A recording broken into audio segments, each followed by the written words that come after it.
are interested in looking into and need to start immediately. Well, both of those items I've got some notes on. After we've done these recognitions, I'm gonna speak to a couple of things and we'll see if that is satisfactory for what you were asking for. Well, why don't we just add it as a discussion item, and then that's a good place for you to give your notes. Because both issues are, well, not so much the superintendent, but the merit issue is gonna take some time and discussion. I mean, we're gonna regroup on that. Yeah. As far as what's going on with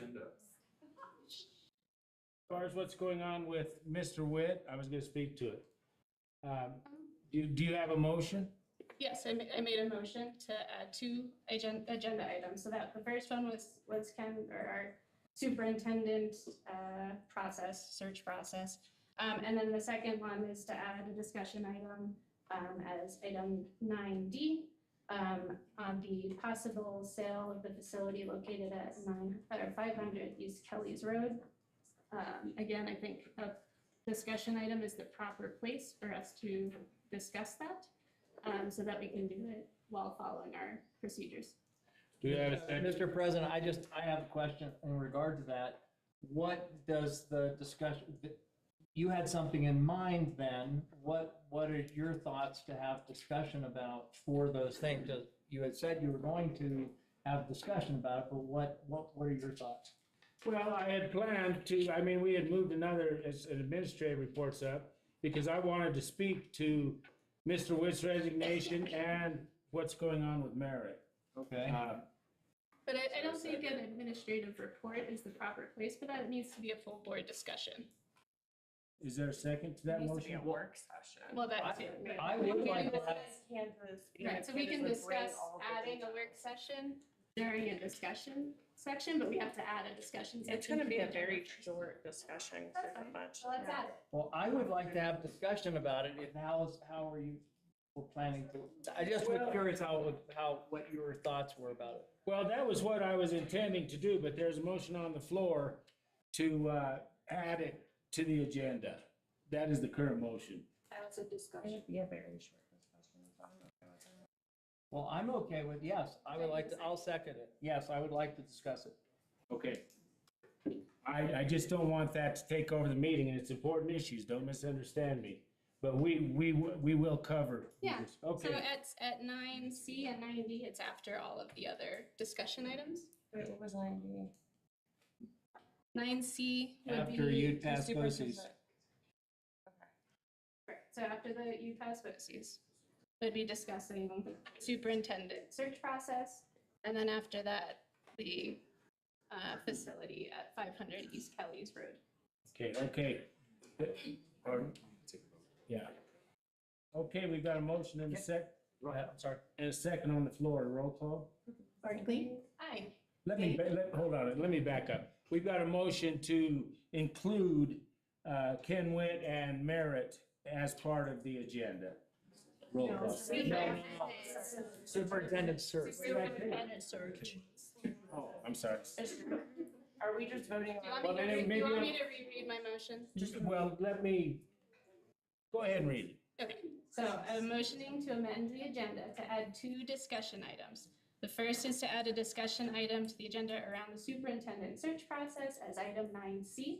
The second is to add a discussion on the possible sale of the facility located at 500 East Okay, County's Road as item 9D. I apologize. Okay, everyone heard her motion. Roll call. Barkley? Aye. Bates? Aye. Kimbrell? I wanted to separate those two. I'll just say aye. We can't hear you. Aye. Patterson? Me? Aye.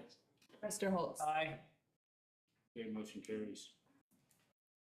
Okay, next item is the district community spotlight. Don't we have to approve the agenda? For No, the- yes, we did. Yeah. Oh, I'm sorry.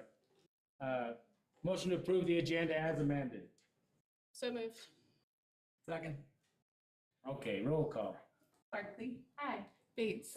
Aye. Kimbrell? Aye. Patterson? Aye. Mr. Holtz? Aye. All right, motion carries. Okay, those of you that are here in recognition of, pardon?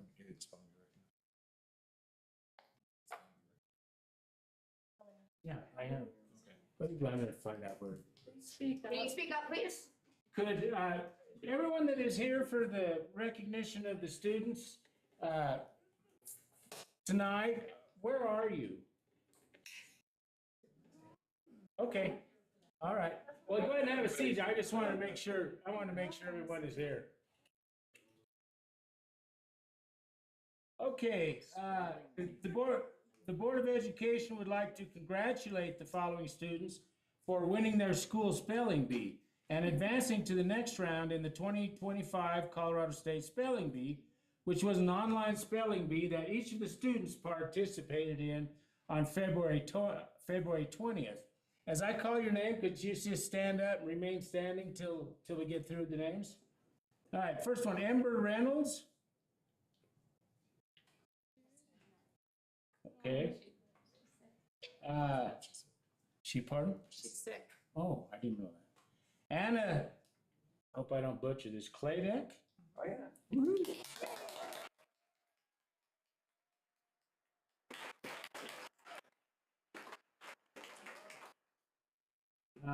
From Columbine, fourth grade student Lila Hardman.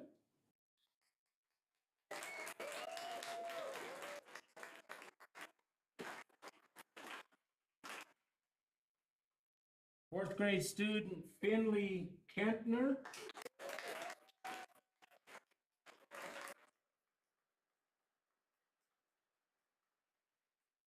And at the middle school, eighth grade student Elijah McKinney.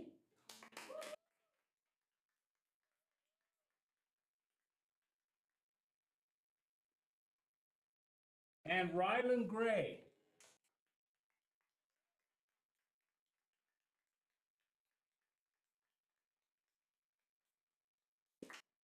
Well, let's give them all a general round of applause.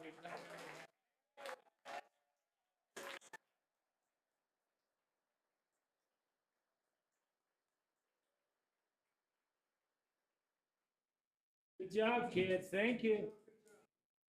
Mr. President? Yes, sir. Wait, Uh, wait, hold on. Yes. Cookies, yeah. Oh, wow. Here, here, here.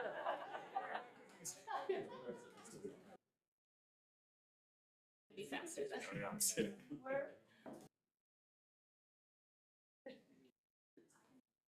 Got enough? You know, today when the computer spells and spell corrects and everything, my spelling bee quality has gone downhill. It's so good to see these kids going uphill. So good job. Good job. That's, I'm very impressed. Thanks for coming tonight. Thank you all for coming tonight.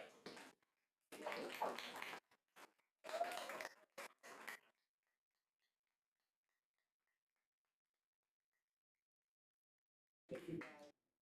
No, it's fine. Okay, next item, administrative reports. Item A, Board of Education reports. Does anyone have anything to report? I do. Okay, Well, it looks like, so Nicole Ayers, who graduated from Woodland Park School District, is actually, if all went off correctly, currently on her way to the International Space Station.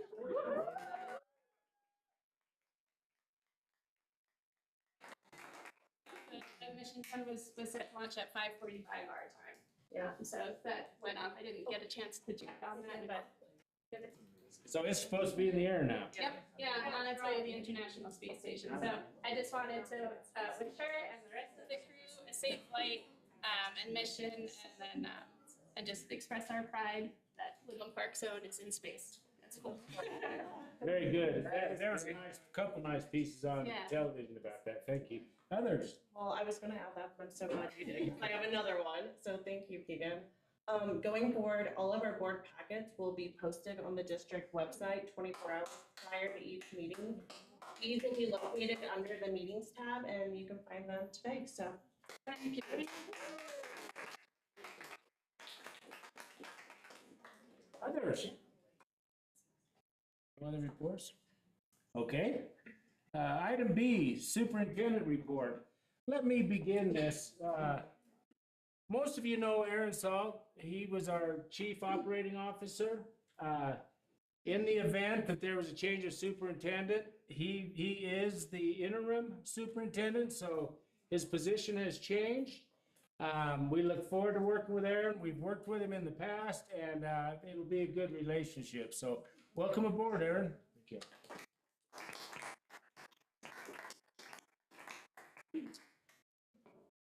So got a few comments I'd like to make here. First of all, I just want to say thank you to the board for this opportunity.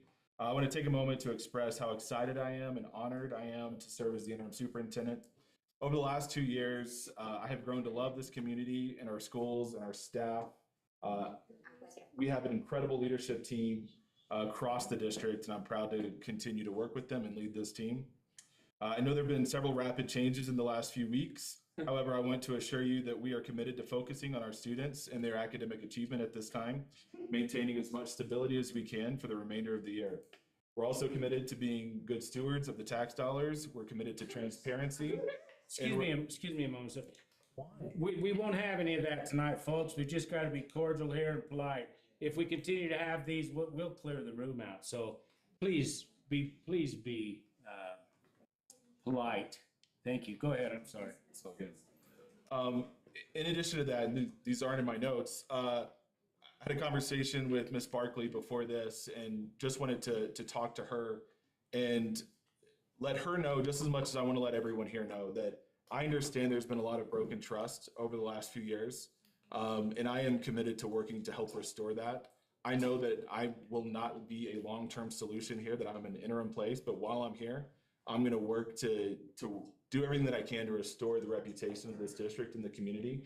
I've already started to set up meetings and reach out to community leaders to begin that process. So when I say that I'm committed to doing this work, to rebuilding trust and transparency, it's meaningful. And I hope that you'll look back in a few months and realize that the words that I'm saying tonight, you'll be able to hold me accountable to.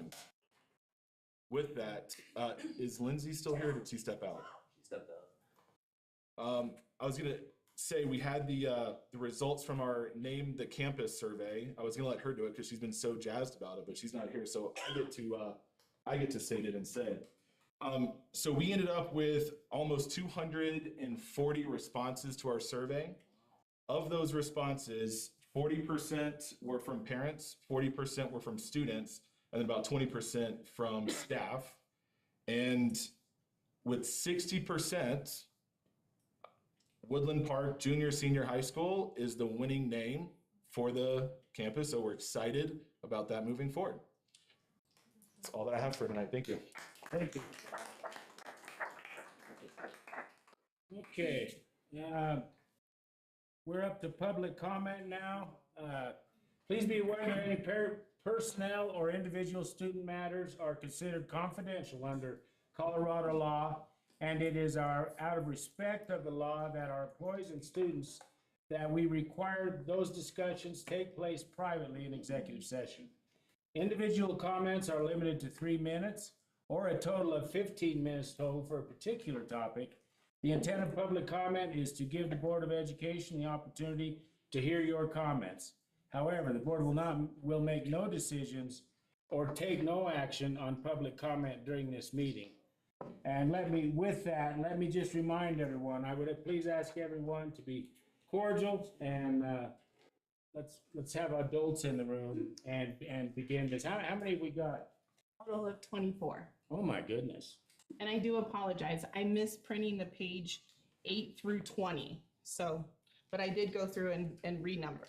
So. Go ahead. Never mind. No, go ahead, Dave. No, I was gonna say, if we were to have 2 minute. No, you missed the whole sentence. The whole sentence. Then we can hear from more people. That's all I was gonna say. And just leave an hour, let everyone talk. And just leave an hour to talk. It was just a thought. Listening to I it. shouldn't have brought it in. Yeah. We're gonna start through this and see how good All we right. can do. Right. So, first one is actually scratched out, so. We are going with Bill Brown.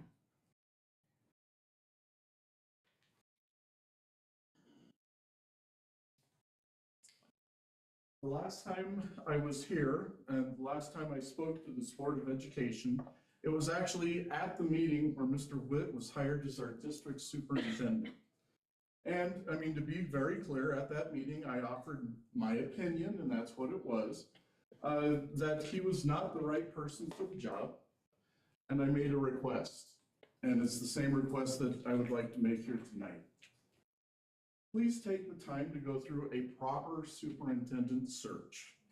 As part of this process, I would like to also say that please create a committee that is composed of community members from both in the city of Woodland Park and from the county, including those who do not have children in our district, business owners, high school students from Woodland Park High School, except now it's Woodland Park Junior Senior High, and Merritt Academy. Parents from each of these schools, each of our schools, Columbine, Summit, Woodland Park Junior Senior High School, and Merritt Academy. Staff from each of these same schools. And I would additionally ask, please don't just pull from the pool of people who line up with where you are in terms of ideology. Instead, I would ask that this committee be a true cross-section of our school district community. Now, as I say that, and that is my basic request, let me be clear that I recognize ultimately the authority to hire a new superintendent belongs to you. And the committee that I'm asking you to create would simply be a group of individuals who care for our schools and want what is best for our students. They would be people who would want to be involved in a thorough vetting process for the next Woodland Park School District Superintendent. But again, ultimately, the choice is yours, and they would simply be a group that gives you some guidance and some thoughts and some insight. Thank you for allowing me to have the time to make this request. Thank you, Bill. Stephanie Merle.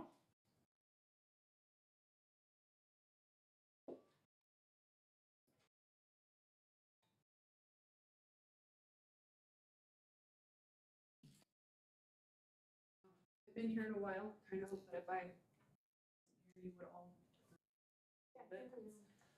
Please excuse the board member Barkley from the statement I'm about to make. Ms. Barkley, who has on numerous occasions called for this board to check its integrity, ethics, and intentions. Many of the people in this district and here tonight asked the BOE prior to the hiring of the superintendent who made a hasty exit as of about 24 hours ago. We asked the BOE to do a proper superintendent search, like Bill said, and in good faith hire someone qualified for the position. Given the intervening months and the disgraceful events of last week, there is one thing we can be sure of. You failed. Utterly failed. From where I stand, there are only two reasonable explanations for that failure. One explanation, you came into your elected position with an agenda. The agenda was to harm the school district as much as possible in order to help public education fail. Do you folks know what public education is? Public education is children. The only reason for any of this is the children. If you came into this elected position with the intent to harm public education, you came into this position of authority to harm children. It's like you don't even like kids. The second explanation, you are too incompetent to function as an elected body with the sole job of managing the superintendent of schools. One employee, one. I certainly have no faith or confidence that any one of you is fit to continue in your elected position. And I certainly wish you were no longer in a position to harm my child and every other child in Woodland Park School District.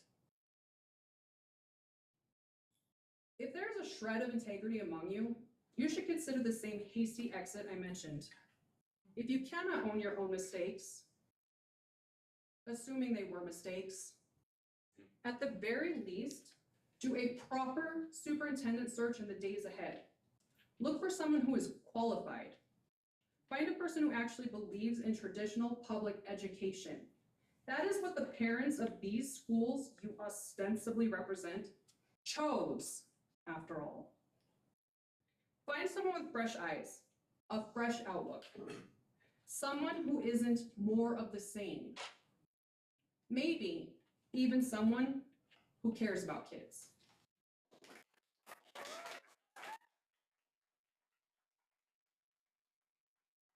Jean Rogers.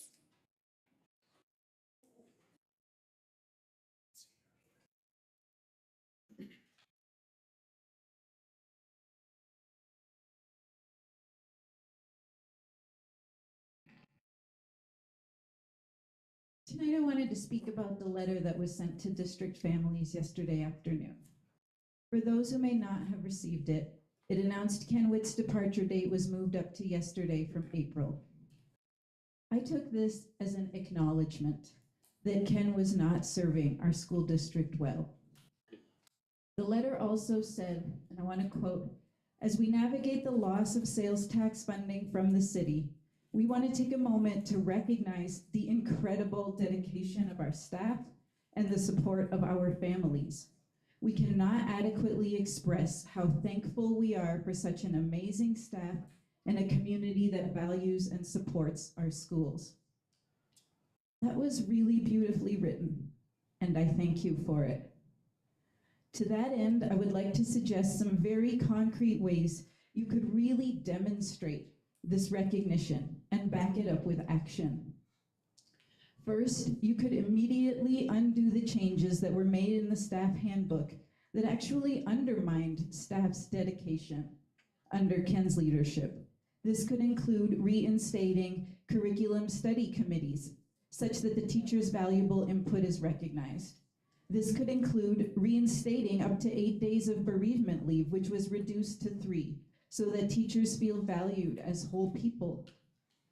And if we can afford it, this could include reinstating retirement incentives and professional growth incentives that were removed as well. Secondly, and this one is so easy, you could immediately undo the change made to an administrative policy under Ken's leadership that specifies that staff's hair coloration must be natural hues. It's such an easy thing that says to staff, we recognize you as a valued adult in the room that can make their own choices. Third, commit right here and right now to a search for a qualified superintendent that has experience in bridge building and mediation, such that we can begin to heal this fractured community. Commit to holding our superintendent accountable to executive expectations, especially the one about listening to the community. Fourth, commit right here and right now to dismantling the culture of fear that has been created for our staff and to finding a leader who leads with positivity and inspiration. Fifth, start the process of developing a strategic 5-year plan that involves all stakeholders. Sixth, please honestly evaluate the role our district's attorney has played in so many missteps, including the one that just cost us $3 million in sales tax revenue. There is a real opportunity here to follow up your words with immediate and meaningful action. Please have the courage to take it. Yeah.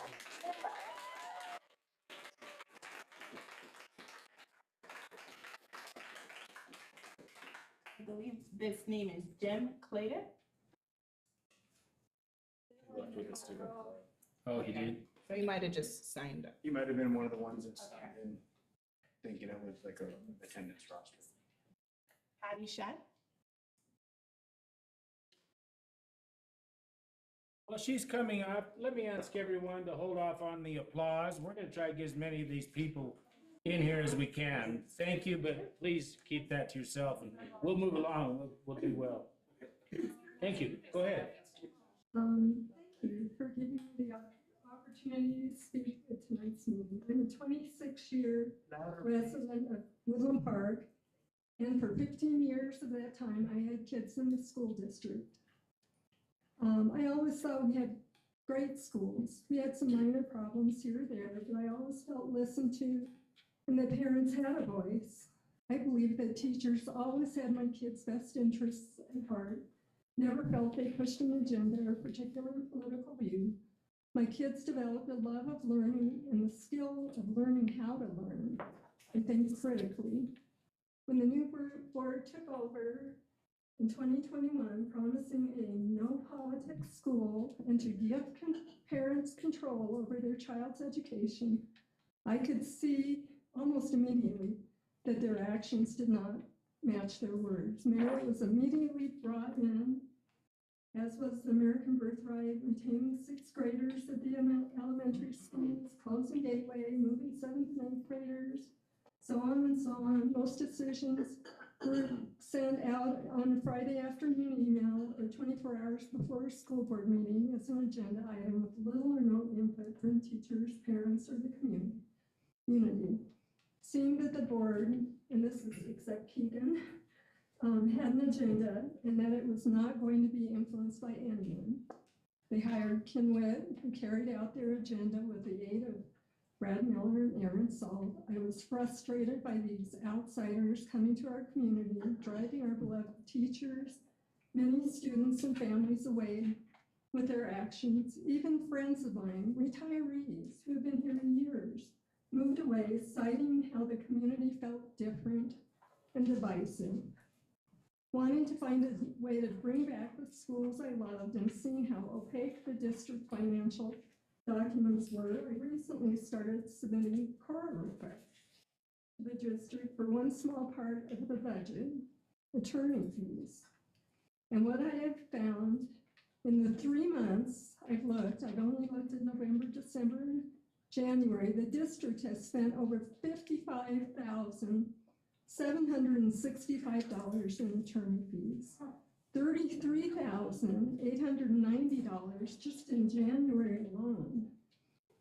I'd like to know how much it's spent since 2021, since the board took office. I learned other things from the attorney invoices that I'm not going to share, but there's some eye-opening things that are in there. After seeing this in the proposed resolution on the sale of the middle school to Merit, I decided to do a little research on the business side of charter schools. We already suspect that Brad Miller and the other attorneys, oh shoot. Thank you. Diane Reed.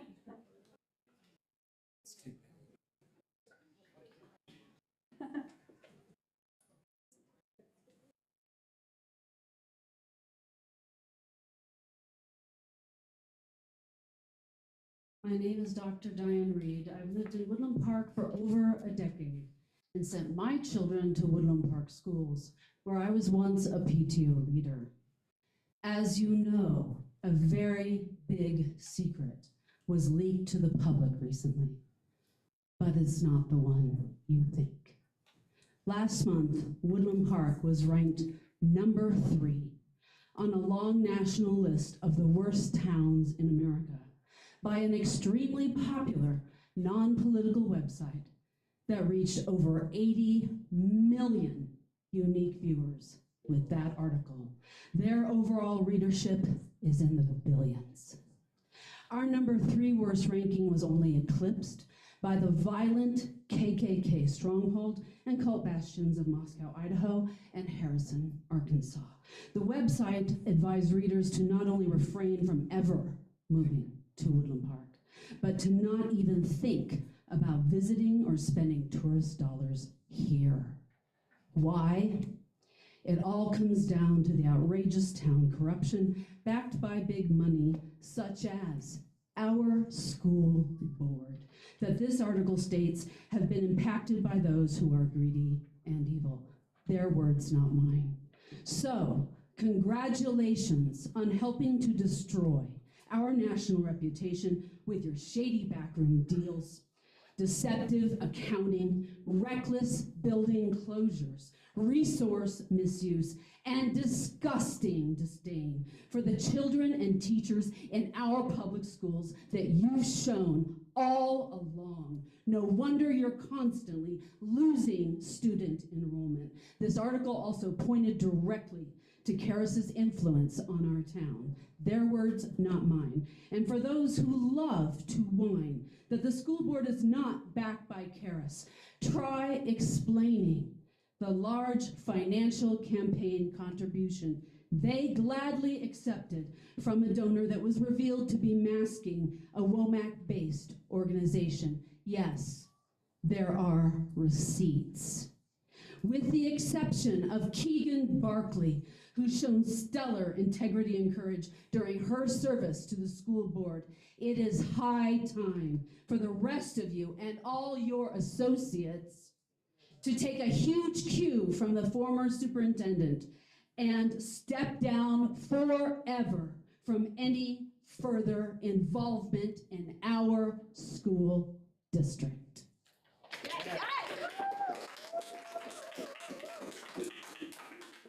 Ladies and gentlemen, I just shared with you, let's move through this so we can get more people speaking. Please do not respond after the speakers. Go ahead. I just want to start by saying, my name is Mary Ward. I'm a parent and a community member. And I want to thank our teachers who are the true heroes of this unfortunate era in our district. You all have done beautiful work in spite of a hostile work environment and a humongous lack of administrative support. Your love for our kids shines through and is clearly probably the only reason that you're still here. So I am eternally grateful for your contribution to our community and our kids' lives. I'm disappointed in each of you, except Director Barkley, and your failure to represent and advocate for our students. You abuse your power. If I choose to be generous with my assumptions, you're grossly negligent and incompetent. If I allow myself to believe the writing on the wall, you are a lot more cunning and deceitful and careless than that. We had so much here. Students, staff, and community was unified and integrated. Mr. Salt, I don't know you. So I don't know yet if I can trust you, but I think it's important to note that everything you just promised us, we already had before this happened. So forgive me if I feel like your words are worthless right now. I hope your actions speak for themselves.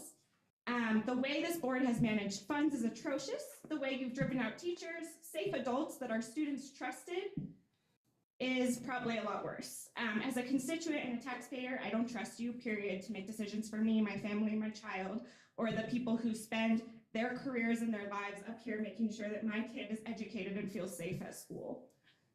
I don't know any other organization that puts people in leadership who are actively rooting for the downfall of the institution they serve, so that's crazy. But Ken Witt resigned, and I sincerely hope each of you do the same, with the exception of Director Barkley, who has tirelessly sought wisdom and input from the community like a board director probably should. You all have allowed, or rather forced, this community to fall into shambles. You've stolen our resources, our buildings, our money, all things that should go towards enriching our kids in our schools. Since most of this board doesn't listen to their constituents, I hope the community hears me when I say, please stop this. If these individuals don't have the courage to resign, then I hope our community has the courage to oust them and start rebuilding from this mess.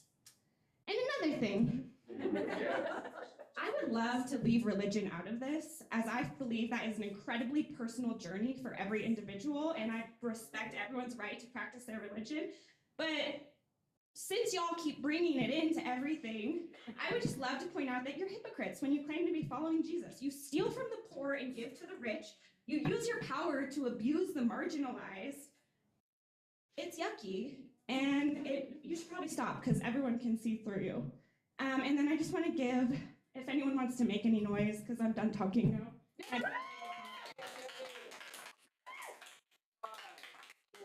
Morgan Roots? Yes.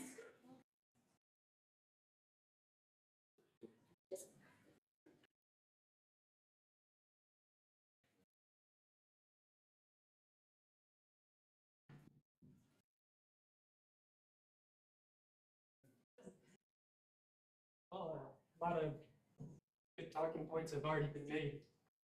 I want to talk about transparency.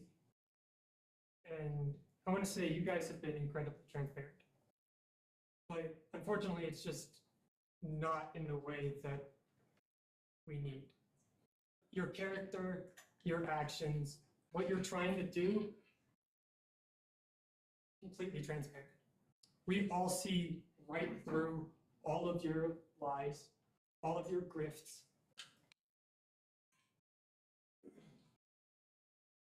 It's very interesting to me that a former superintendent resigned the day before a school that he has a vested interest in was going to be going on sale, and that his vested interest would be impacted. Sounds like maybe somebody was trying to step out of the way of a conflict of interest charge. I'm just asking questions, you know. But I will say, you guys are a disgrace. And that is, of course, not including Director Barkley, who has been, as everybody has already said, incredible, amazing, a hero to this community. You guys are the villains. And you guys have destroyed this community. Why did you force our hand? Why did you make us take that tax away? You really think that we wanted to take money away from public schools? Every single one of us did not want that to happen. But you guys would not show us where the money's going. And I know why that is. And I'm hoping that maybe the Attorney General, with a couple of phone calls that I've noticed is happening, will maybe get an idea as well.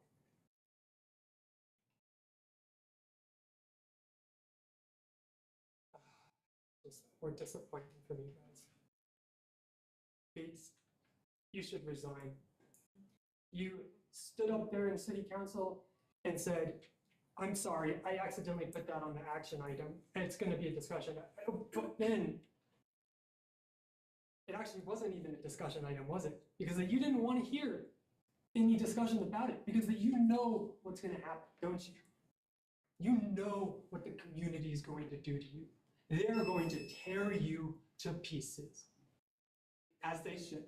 Thank you. Your time is up, sir. Thank you.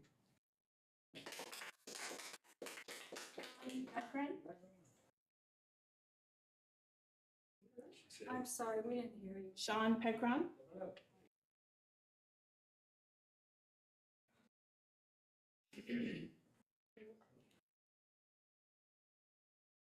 All right, welcome. Thank you for having me. So I am a 27-year resident of Woodland Park. I am a retired teacher out of Woodland Park Public Schools. I am a Spanish teacher and athletic director at Merritt Academy. I have 4 kids in the district. Merritt Academy. I have a freshman boy going to play football for Woodland Park High School next year. My daughter is a first-team academic All-State for Woodland Park High School swim team. So with that being said, I will start. That's my bio. Okay. Greeting, esteemed Conservative Board of Education members. Thank you for your service, your perseverance, your willingness to address issues that other boards of education have not. You have stood virtually alone, underappreciated, unthanked, or not enough, and under constant attack. Know that you are appreciated. Know that you have people that back you. Know that your work to better this district and community via unprecedented and numerous endeavors is also appreciated. You made multiple historic teacher raises happen. You have dealt with questionable curriculum in some of our district's classrooms, addressed unneeded sexual ideologies in our hallways and libraries. You brought in traditional American history standards that teach our most accurate American history. This conservative BOE, Board of Education, added 2 high school sports teams to the offerings for our kids. You save the taxpayers of Teller County tax dollars by making the super tough decisions to consolidate schools way under capacity due to declining enrollment that started before your positions on the board. Unpopular decisions that other boards of education talked about doing, but never took actions. You did. Under your tenure, Woodland Park High School won a state championship in cheer, had a historic football team that had the most ever wins in the history of Woodland Park, and made outstanding growth in district test scores. You had the foresight, empathy, and valor to charter a new school, a school that is projected to grow and serve a large portion of our community and gives a choice to our community, an added asset to our community. You listened. You fought for our kids to retain the tax dollars for our students, families, and community. Not once or twice, but multiple times. As a teacher, father, and community member, I am grateful, and I am far from alone in that sentiment. Our newly elected city council had a seemingly single reason. That reason was fulfilled on Monday morning. You all have a reason as well, and you sit where you are for a reason. Much nobler reasons than across town in council chambers. They cut him off. To quote Mark Twain, That's time. you know the things that Quiet. That's time. President, you That's the time. second that it went off. That's time. If we're all gonna yell, my kid got those good grades. Yeah. Gary? Why don't we have some decorum? Why is everybody so? Stop stealing my kid's dollar. They just wanted fairness.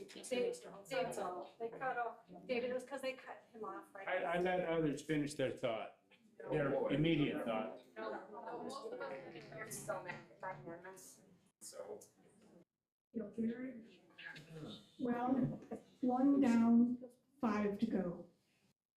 It is a step forward to be saying goodbye to the worst non-resident, part-time, no experience superintendent of Woodland Park School District. Everyone knows the losses, but I'll rename them. Loss of an elementary school, loss of a middle school, loss of a huge percentage of our teachers, loss of hundreds of students, loss of families in Woodland Park, and loss of financial stability. It was your actions and inactions that brought on all of these losses. And yes, it was your actions that caused the loss of the sales tax. The public school system will only survive if we say goodbye to Brad Miller, Aaron Salt, and finally get 3 new board members in November. Board members who actively participate in district issues instead of being puppets for the Brad Miller agenda. Members who communicate, who are transparent, who are motivated to make the district financially sound, providing a better education for all children. And I will add that it is a total embarrassment that you had an audit that was a qualified opinion with 34 violations, so to speak. We can only hope to save our public schools. Sierra Whalen? Real quick, if anyone didn't get to finish their public comment and you would like to email it to me, I would love to read the rest of your comment. Thank you. Good evening. My name is Sierra Whalen. I'm a parent of students in the Woodland Park School District and a resident of this city. I stand here tonight frustrated, disappointed, and frankly appalled at the situation we now find ourselves in. I did not vote to repeal the sales tax. I understood its importance. It's funding our public schools. And let's be clear, the city council was prepared to keep the tax in place. But that changed the moment greed entered the equation. The blame lies with whoever wrote the contract for the sale of Merit Academy and made the 1.09% sales tax a binding term in a 30-year agreement. That was a reckless, self-serving move that put our entire district's funding in jeopardy. And let's talk about the handling of this issue. If this was truly a mistake, if Mick Bates failed to change the wording from an action item to a discussion item, then he, along with those who drafted and approved the sale terms, bears responsibility for this loss. You cost our public schools $3 million per year. That's money that should have been supporting our students, teachers, and schools. And instead, it's gone because of poor decision-making, incompetence, or worse, intentional deception. So if you are a parent of a merit student or a parent of a Woodland Park School District student, do not misplace your frustration. The fault does not lie with the City Council, who chose to repeal the tax. It lies with the president of the school board, Mick Bates, Ken Witt, and whoever crafted the terms of this sale. Their actions led directly to the repeal of this critical funding source, and our children will pay the price. Our community deserves leaders who act in the best interest of all students, not just a select few, and we deserve accountability for this $3 million mistake. Thank you.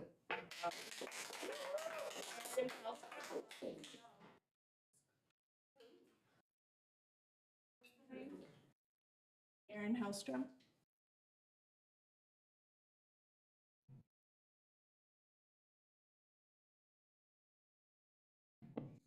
Good evening. City Council is creating division within our community by attacking the Board of Education, another officially elected governing body. Another term for these tactics employees is called social warfare. This term refers to the divisive and hostile interactions among social groups, exacerbated by sensationalists on social media and biased media coverage. As City Council and others within Woodland Park increasingly push to override the will of the people through an illegal emergency ordinance, the citizens will increasingly find themselves entrenched in ideological battles that seek to supplant the American way of life and the very fabric of our democracy. These attacks by City Council and others only seek to undermine the unity of our community united around our children. We the people must stand up to this type of tyrannical bullying that is detrimental to preserving our constitutional rights and freedoms. The Constitution was designed to promote a government of the people, by the people, and for the people. It stresses the importance of civil discourse, the free exchange of ideas, and the protection of individual rights. However, social warfare threatens these principles by fostering an environment of hostility and division.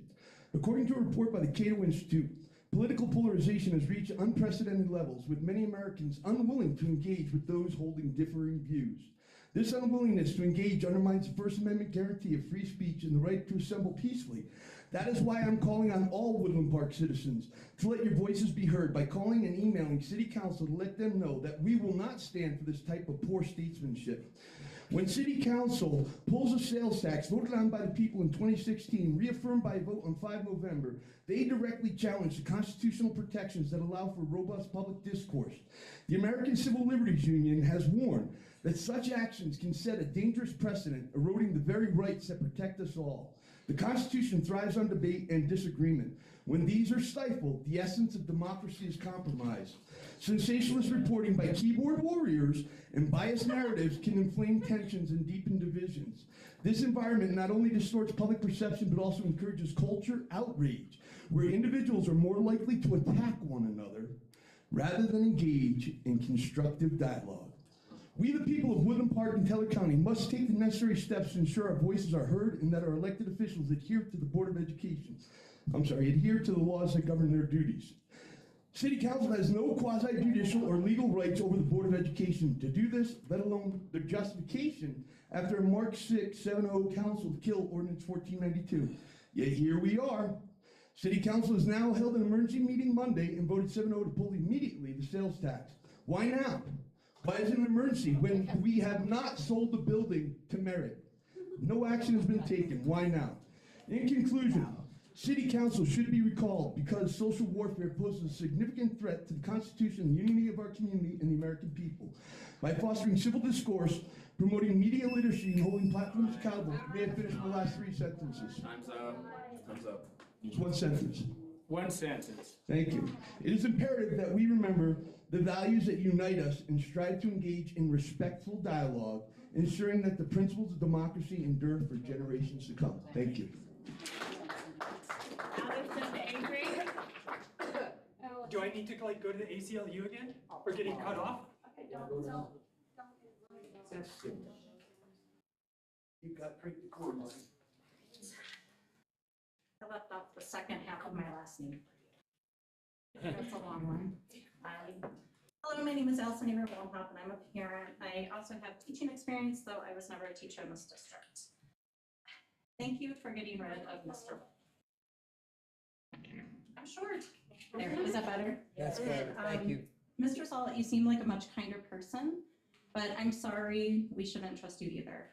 You did for a time act as interim CFO during one of our many transitional periods, so the financial mess this district is in now is partially your fault.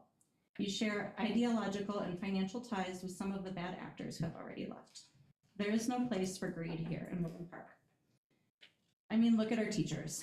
They could easily make $10,000 more by teaching down the pass. What could you do with an extra $10,000? They are here for our kids, as were the many, many fabulous staff and teachers we have lost. You have let yourself be blinded by your bias and your ideology, and pridefully refuse to listen to any dissenting voices. This needs to stop today. When you interview candidates for superintendent, make sure they have degrees in advanced educational administration. Make sure they have a vested interest in our children, an interest other than ideology or greed. These things are poisonous and are destroying us from the inside out. You, save for one, have lost the trust of this community. For years now, students have had to stand by and endure as you took things away from them. I'm not going to list what those are because people already have. You have allowed this to happen in order to favor a charter school that you aren't even in charge of. I don't have a drop of ill will towards Merit's students, teachers, and their families. We all must make the best choice for ourselves and for our families. But prioritizing Merit's interests, selling a public school facility that the taxpayers of this town pay for pennies on the dollar, it is unacceptable. Attempting to hold city council hostage is unacceptable. You can try and backpedal, but putting the old middle school building up for sale was an action item. And we have all seen what happens when you set your mind to something. You push it through, come hell or high water. Much of the resources have been given to Merit, but we know what happens when we prioritize greed. It is never enough. Greed is never ending and it is destructive. Again, I wish no ill will towards Merit, but from here on out, Merit families need to stand with the rest of the community and demand better from its educational leadership. We need to work together to remove these outside influences. For those within our community who are acting in self-serving ways, we must have the bravery to stand up to one another when we see that something is wrong and with compassion say enough is enough. One last thing. We know Kenwit donated more than $1,000 to Merit, but not to our public schools. Do any of you, our sitting Board of Education members, have any financial interests or have you made any donations to Merit Academy? Thank you. It was a yes or no question, Ms. Patterson. All right, thank you for your time. Sorry. Hardman?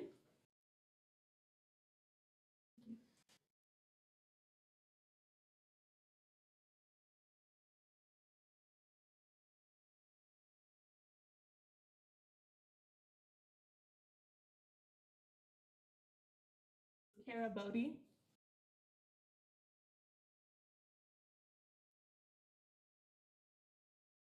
Good evening. I really don't have anything prepared, so if I talk really fast, I have to say I'm so disappointed that Mr. Wick wasn't here tonight. I wanted to congratulate him on being so incompetent, but having the ability to score a job running a school district with a math degree. His math obviously wasn't mathing. After skimming the audit, I am so disappointed.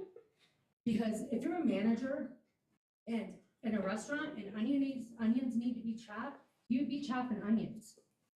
If there was so much turnover in the business office, why wasn't he overseeing to make sure reconciliations weren't being taken care of? 6 months? That's ridiculous. And the travel expense and being unaccounted for, I do want to just briefly read.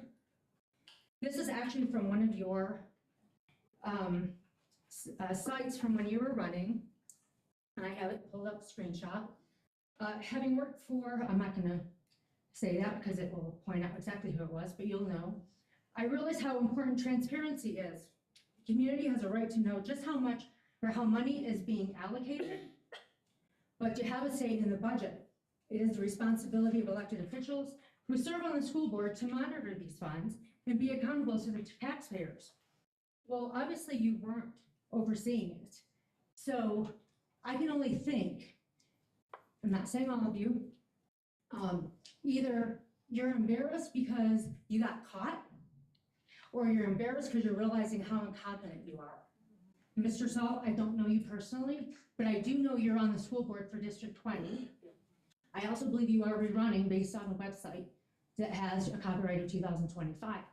How is that not a conflict of interest is what I'd like to know. And as far as the city council meeting, I did watch it, rewatch it. I'm kind of wondering why Director Rusterholz didn't mention that that was an error before Mr. Bates did. I do believe that Mr. Witt, being involved with his part-time job, making 6 figures and having all these allowances, I'm glad he's gone, obviously, and I'm very grateful that my son is graduating in May. Not because I'm glad he's graduating, thank God, it's thank God I'm done with this district. You all should resign. And you, Mr. Bates, pointing your finger, saying you need to be quiet, you want to talk about decorum, that wasn't very professional. So, thank you for your time.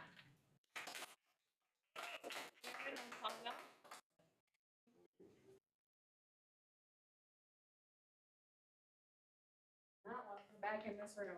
I know a lot of you didn't want me here. All right. First of all, I want to point out the reaction at City Council on Monday morning was not one of jubilation or celebration. It was not full of cheers. It was not full of applause. There was a collective sigh of relief. There were tears. I did hold the hand of the person next to me because we want you held accountable. No one wanted money taken from the students of this district, but the question was it getting to them in the first place? And I don't believe it was. People in this community don't want to hurt kids, but they want the people in charge of leading children to have integrity. The problem was that you were not being transparent about the money you're receiving. You're definitely favoring one group of students over the other, and that is not what the sales tax was for. Again, I've said it many times, I am not anti-charter. My kids went to a charter school. I served on the Board of Education at a charter school. I am pro-charter. I am against corruption. I am also wondering if any of the school board directors have a financial or other personal interest in Merit Academy. I would really like to know the answer to that question. Because in fact, giving Merit money, I'm gonna go scenarios. Usually I go data, but I have learned that you all aren't a fan of data and using that in a way that is effective. So giving Merit money to buy a school is like me giving my kid, when they were 5 years old, money to buy me a birthday present. My little kid goes to the store with me and he says, I want something, but I don't have money for it. Or maybe I do, but I don't want to use it. I want yours. And then after we leave the store, he says, here's your present. I bought this all myself. And I say, yes, you did, honey. You bought it all by yourself. And I give him a little pat on the head and I take the present because he wanted to do something good with it. The problem is that my scenario is about a 5-year-old child. And in your scenario, it's grown-ass adults trying to take our money to buy something they want and then present it to the community as something that's for all of us. That is not the case.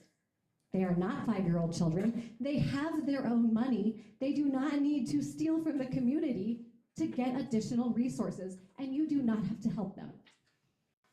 Continuing with my scenarios, let me guess how the last week has gone for all of you. Miller probably said, let's strike while the iron is hot.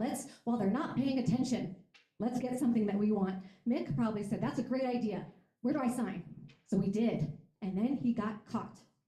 And then someone, I'm guessing Miller, said to you, Mick, you gotta take the fall for this. You gotta say it was an accident.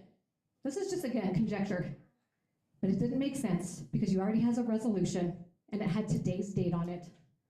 Cassie and Sue, I think you probably are just excited to still be part of the conversation. Director Barkley, obviously, I don't think you were included because you're the only one with a sense of logic or propriety. And David, and I am gonna finish my thought. David, I bet they didn't even ask you about any of this. They have been ignoring you even when you were board president from the beginning. And they've been using your sign and your eye to get to what they want. I bet they didn't ask you what you wanted or if you had thoughts on this. Thank you, Aaron. I let you have some You're additional right, you thoughts. did, and I appreciate the extra time. And I know that was all conjecture, but my guess is that this didn't come from any of you. because they're all just puppets.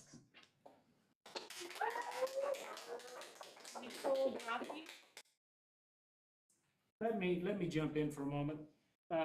Normally, this would be the end of public speaking. We were allowing 45 minutes. Motion to extend 30 minutes.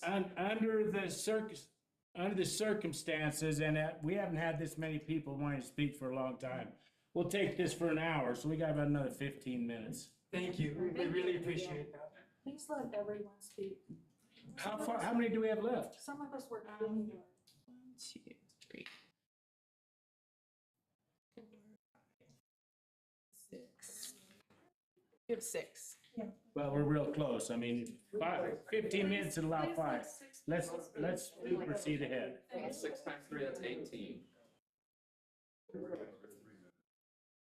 Thank you. Thank you for letting us speak tonight, and I really appreciate that you're willing to extend the time. My name is Nicole Brauckley. I'm a parent of 4. I went back this week and did a little research on how this board came together. And I stumbled upon an article where President Bates applied for a position on the board, and where he was questioned by the sitting board members on why he wanted to be on the board and what his philosophy was going to be. He said things like, parents are the ones that ultimately should decide over their children's education. Parents should have a say. Parents should have authority. President Bates said a lot of other really good things, and they all resonate with what we've seen again this last November, a majority of this community believes in.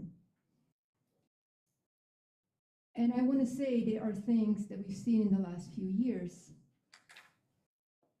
because or despite of the disputes, because or despite Superintendent Witt, that have been good. We've seen the test scores of our children increase to something that I don't think anyone thought was possible beginning of the year. We've seen this board stand up against policies that the majority of this town do not believe in, and we appreciate that. However, there's 2 sides to the story. As much as we appreciate those things, we also demand accountability. There's 2 people that are responsible for our teachers and children losing $3.2 million a year.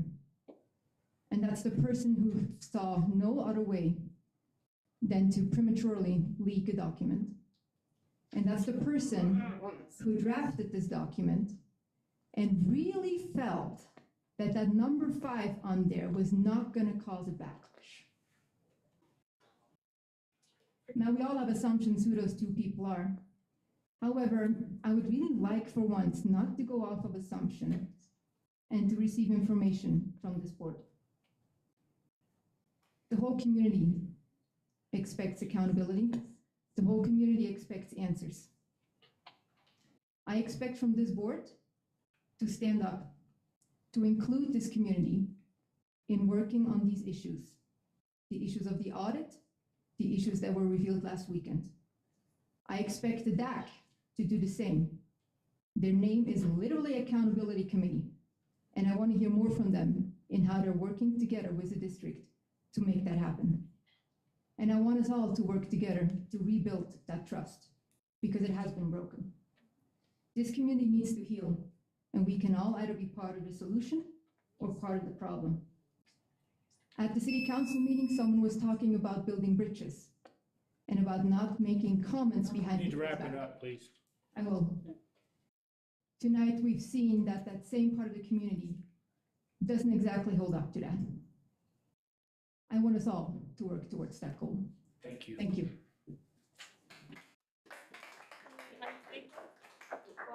Kelly Heinzheimer. Thank you. I'm here to talk about the superintendent role. It's really nice that Mr. Witt left a little bit early, but the truth is he was just a fall guy. He was absolutely terrible, but people have been telling you that before he was even hired. I apologize.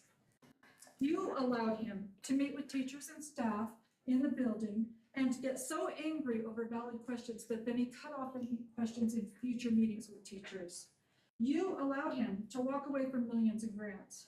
You allowed him to bring a costly new curriculum in, even when the one that was working was already successful. You allowed him to give that to teachers with no time to prepare. He gave it to them one afternoon, they had to start the next day. You allowed him to spend $150,000 on capturing kids' hearts, paying for it with ESSER funds, and lying to city council saying it came out of sales tax. You allowed him to talk with disdain to our teachers so that 30% of them left, including my husband who worked here for 21 years and loved every minute. You paid him an outrageous sum of money for part-time work, way more than any other superintendent of this size was paid. And you signed his contract without reading it, despite the fact that Director Barkley told you it was bad business practice. You raved over how great he was. You fawned over him. You said he did a fantastic job. So guess what? You have to own that now. You have allowed him to be the primary voice in the board meetings instead of you being the primary voice. He was the employee. You were the employer. You sat there while he sat on his phone for every meeting and ignored the community. You have praised him over and over again. So now he's gone, and you're going to say how great it is that you got rid of him. But the problem is that only happened because you felt the heat finally. Now you're replacing him with Mr. Salt, and I don't know you, and I appreciated what you said tonight. However, Mr. Salt, you were the CFO for part of the year, so you are responsible for those audit results. And you closed a public library that people begged you to keep open, which shows you do not listen to the community. If you want this community to respect you, you have to start listening. That means listening to every single one of us. You have to start looking for a superintendent who is qualified with an advanced degree in education administration. You have to listen to the teachers when they tell you there's a problem. You have to stop demonizing people by putting gag orders on them. And better than that, there's 4 of you that probably should step down.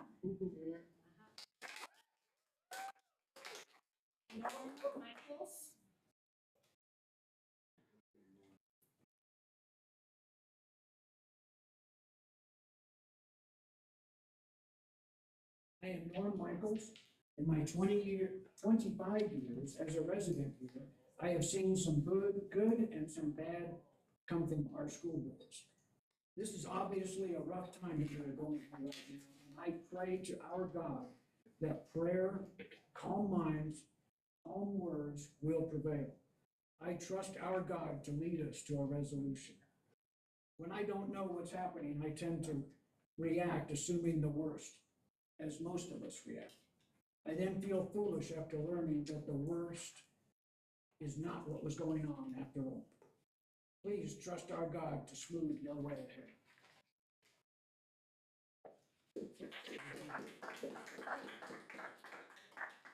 Tamara Buttery.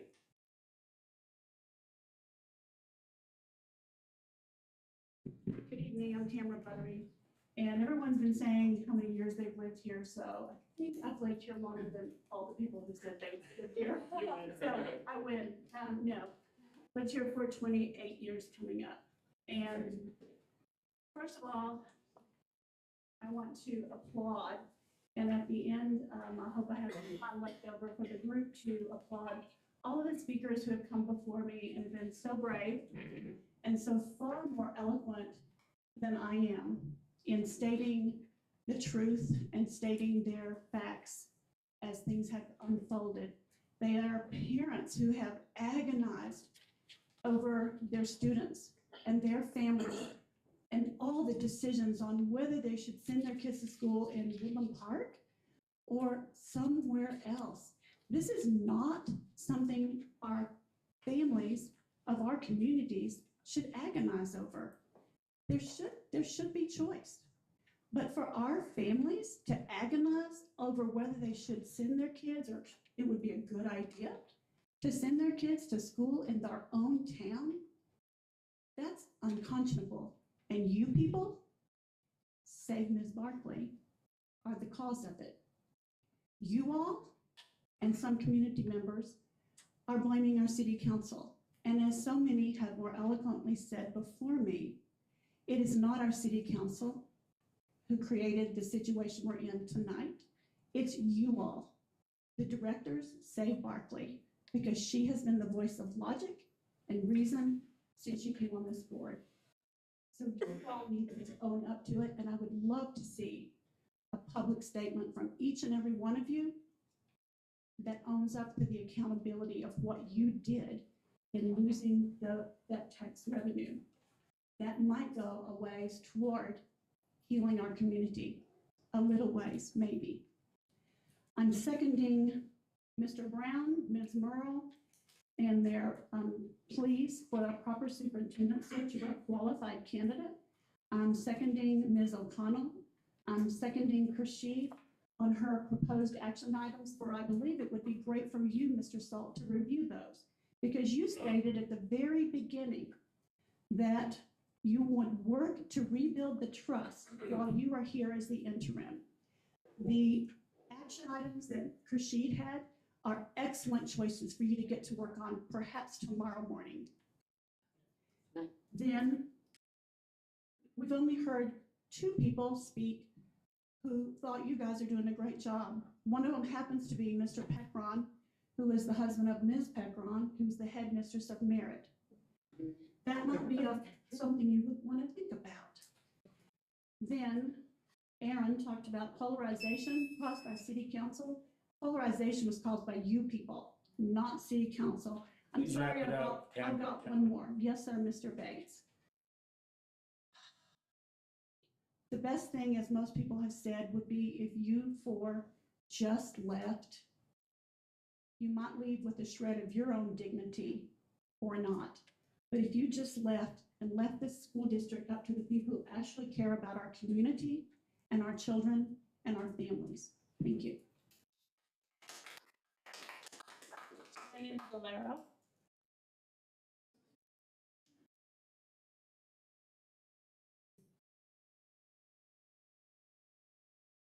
Good evening. I want to take a moment to address an issue that affects not just the financial health of our district, but more importantly, the quality of education and services our students receive, especially those in special education. The recent audit uncovered serious issues on how the district has handled BOCES flow-through funds. The district failed to correctly record revenue received from UPass BOCE, leaving a material amount of funding unaccounted for. And why? Because the grant account position was never replaced, creating gaps in oversight and accountability. This raises a critical concern. If the district is already struggling to track BOCES funding, how can we trust it to manage special education funding on its own? Special education funding is complex, and any mismanagement could directly impact the quality of services our students receive. Parents, teachers, and community members have every right to be worried. Beyond financial mismanagement, this board and administration have created an atmosphere of fear, mistrust, and helplessness. Instead of listening to parents and educators, you have dismissed us. Ms. Patterson, you made it clear that you believe it was your job to decide what was best for our children without ever listening to those of us who actually know our children. That disregard has left families feeling powerless. You're on the board, this board, and the UPass BOCES board. This board has done something even worse. It's divided this community. It has turned neighbors into enemies, fueled fights, and created resentment instead of bringing people together to support our children. This is not how school districts should operate. And so before I close, I have one last question. Do any of the past or present board members have financial interest in Merit Academy? This district needs accountability, transparency, and leadership that listens. The audit findings should be a wake-up call, but more than that, they should be a demand for change. It's time to heal. It's time for you to show parents and teachers respect, full respect. It's time to rebuild trust, and it's time to put our students first. Thank you. Might not. Good evening. Actually not stood up here. I ran against you, Cassie, but I haven't stood up here and talked before. I wish I didn't have to. I wanted to go a little bit down memory lane. 2 summers ago, I attended a city council meeting where David Illingworth spoke on behalf of the sitting board members other than Ms. Barkley, and went into city council. I remember it very clearly, and stated it was the Board of Education's position that they did not owe the city an accounting, that you read the IGA and the law with the sales tax to mean that you had 0 obligation to report details. That was Mr. Illingworth on behalf of this board, other than Ms. Barkley. I was there.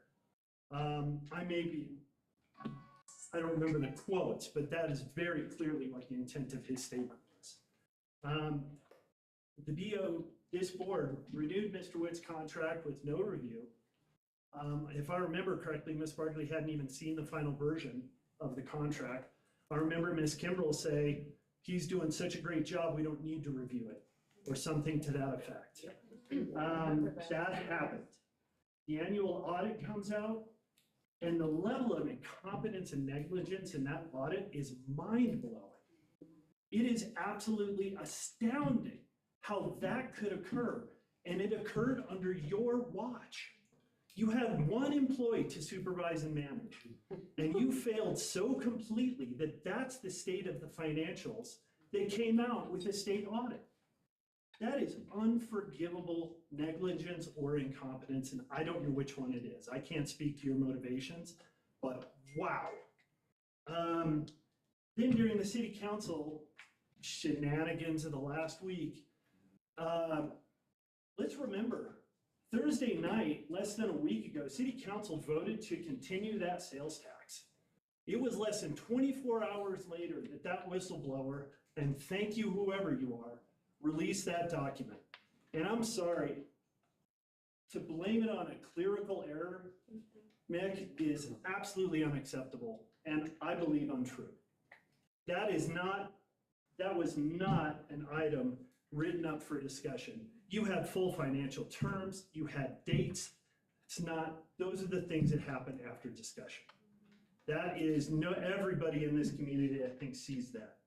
You know, I only have 30 seconds, but I'll say this last. I've been managing people for 25 years, and the one thing I know is the buck stops with the boss. That's you four. You are ultimately responsible for losing that sales tax. You were underhanded in your dealings with city council. And in the end, everybody can talk about healing and all the rest of this. You had 1 employee to supervise. And from the audit, not a single financial process is in place in this whole district. That falls on you all.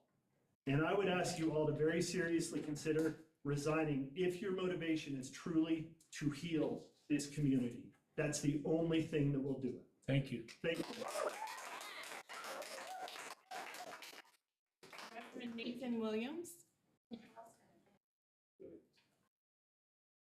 Reverend Nathan Williams. And last time I wrote something, I went way over time, so this time I'm just gonna go stream of conscious. For the younger kids out there, like school-age kids, Ken Witt took a district with Riz that was giving mother down to an Ohio mid, and now it's a skibbity toilet. I'm a first-time caller and a long-time listener of what goes on with this board. And is it normal to have 3 armed guards at school board meetings with zip ties? Is that regular or just today? I don't know. Never been. Newer. Okay, yeah. But let's just talk about who was in charge until yesterday. I call him Double Dip Dimwit. He was earning $345,000 a year. The Denver superintendent makes $346,000 with 90,000 students. But it wasn't all coming from this district. No, it was coming from the education revision, BOCES. That's who was paying $175,000 on top of this. And guess what the BOCES did? They're the ones that approved merit in the first place. 4/5 of you, not you, were elected with the help of Andrew Womack Ministries, Truth and Liberty Coalition, And we've since had the worst superintendent in the history of Colorado since 1876. Ken Witt, don't let the door hit you where the good Lord split shut. And if you want to know who the rumors are about, I spoke to the first assistant to the Attorney General at the office of the AG. His name's Billy Cyber, and he reports directly to Phil. My good friend Billy reports directly to Phil, and you're under a microscope right now. So, buckle up. You will be having a forensic audit to explain where all this money's going. You don't deserve the sales tax anymore. You put a poison pill in your real estate contract, and you lost it. It was all your fault. Just so you know, the school is not worth $5 million, it's worth $35 million. And annual percent rates are not 2.5%, they're 5.25%. This is a fire sale on stuff that we, citizens and taxpayers, paid for. Nuh-uh, not today, not on our watch. 65% of your funding already comes from property taxes. 65% of our property taxes pay your funding, and they're at the highest rate they've ever been. And as been mentioned, BuzzFeed, 20 million subscribers and 100 million views, marked Woodland Park as the number 3 of the 63 creepiest towns in America. You're wrong. No, you're right. I'll give you the link, buddy. Decorum. You've had 36% teacher turnover under this board, and you've lost almost 300 students. That's 15%. So, my last thing, I just have one more song request.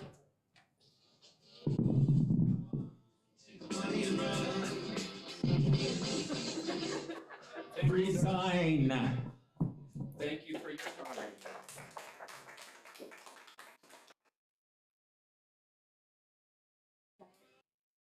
Well, we made it in, well, a little over an hour. Thank you. Thank you for allowing everyone to speak. We really appreciate it. Oh, you saved the worst for last. I'm sorry. Okay, moving along here, the consent agenda. Do I have a motion for approval of the consent agenda? So moved. Second? Second. Roll call? Sorry, one more amendment. The minutes from the last meeting state that I made a motion to approve the application for the treasurer's, the state treasurer's loan-free program. I did not make that motion. I don't know who did, but I did not. Okay. Minor adjustment to the minutes, that's all. Noted, thank you. I approve them with that amendment. Just rewrite the minutes. We can- Do you know where We can go back and look at that and get it revised, so you can either just push the approval of the minutes to the next meeting if you'd like, or you can approve it and we can just make the amendment that the appropriate name would be applied in the After the minutes. fact, that's fine. Is that fine? Yes, okay, so I move that the agenda be approved, but with the concession that my name will be crossed off as the motion maker for that action item. Roll call? Pardon me? We need to approve my motion or with the. So we would need a second on your motion to amend the, Second. okay, so you would need. Okay, a that, vote we to- will need a roll call now. Yes. Pardon me? Aye. Bates? Aye. Emerald? Aye. Patterson? Aye. Rusterholz? Aye. And then we need to. Now, back to the consent agenda. I have a motion and a second. Roll call? Barkley? Aye. Bates? Aye. Kimbrell? Aye. Patterson? Aye. Rusterholz? Aye. Motion passes, motion carries.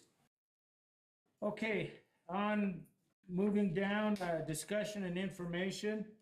We've got an audit update from Ms. Crouch. Courtney?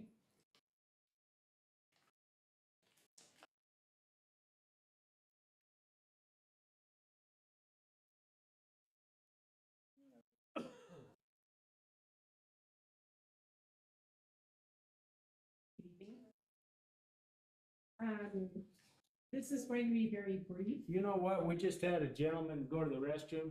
Let's take a 2 or 3 minute break. It is, we'll restart this at 7:30. Thank you. Sorry.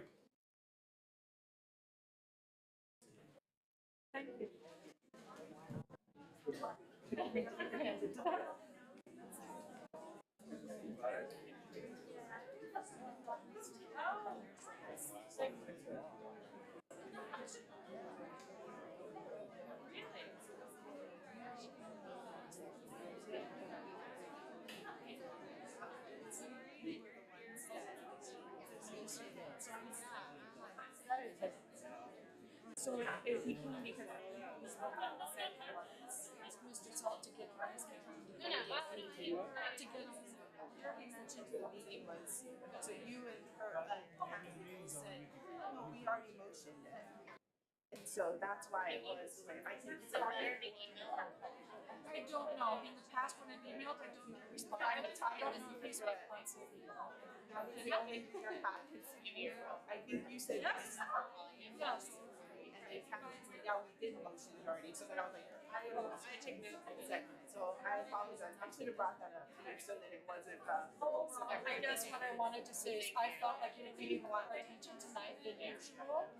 And I just wanted to tell you I appreciate you. And explain, I was like, I didn't get a text message from your brother, and I had to look at it, so I'm grateful. It's been a it's a weird and I was like, oh, so I'm not excited. No, I didn't know something. I wanted to tell him, like, let me have a story. That one was weird because we kept going to. You know what you might do when the meeting's over? Somebody else was Take a picture so you can let them know that you did it. I will. Thank you. Yeah, yes, I just wanted to tell you all that. Sorry, we see everything that I've lost both mine. That's really hard. That's so hard. I have to. Yeah. It's hard. I'm older than you, so that makes me it's yes. Yeah. Oh yeah. It's hard. So that's all. I don't know if it's social media, but I hope you will update. Ladies and gentlemen, we're going to resume the meeting. Okay, Courtney, I'm sorry for the false alarm. You can start again. All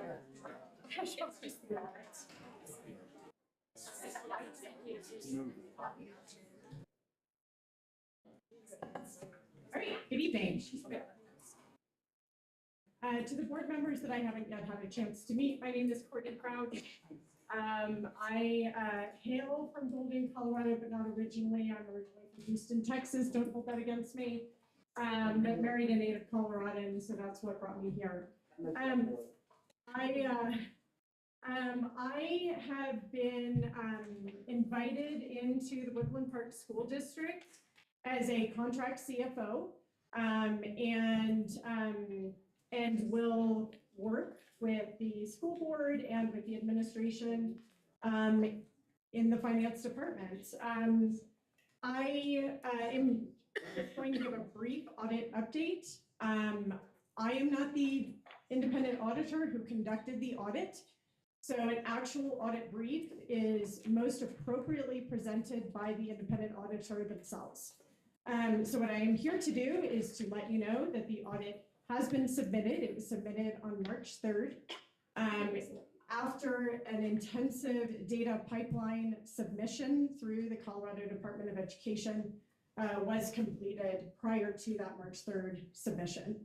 Other than that, there really isn't a whole lot for me to say. I can answer questions related to the process that Woodland Park School District went to support the audit for the independent auditor, but again, it's more appropriate for the auditors themselves to speak to the findings in the audit. I believe that findings report was filed on March 1st. I do have a question. How will you approach, we've had a number of concerns about the audit. I couldn't hear you. What? No, you're gonna ask my question. So how will you approach addressing the issues that were found with the independent auditor? Is there a process you're going to go through, be as detailed or general as you need to be, so? Sure. I've done this work with other schools in the past. Typically, the approach, especially when they provide a list of findings, is to start there. And those list of findings will help us identify curative actions that can be taken to ensure that whatever the findings are addressing no longer occur.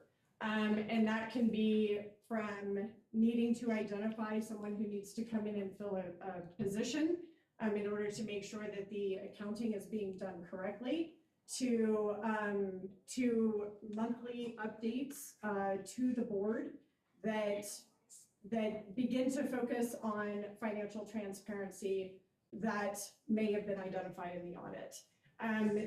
The accounting procedures,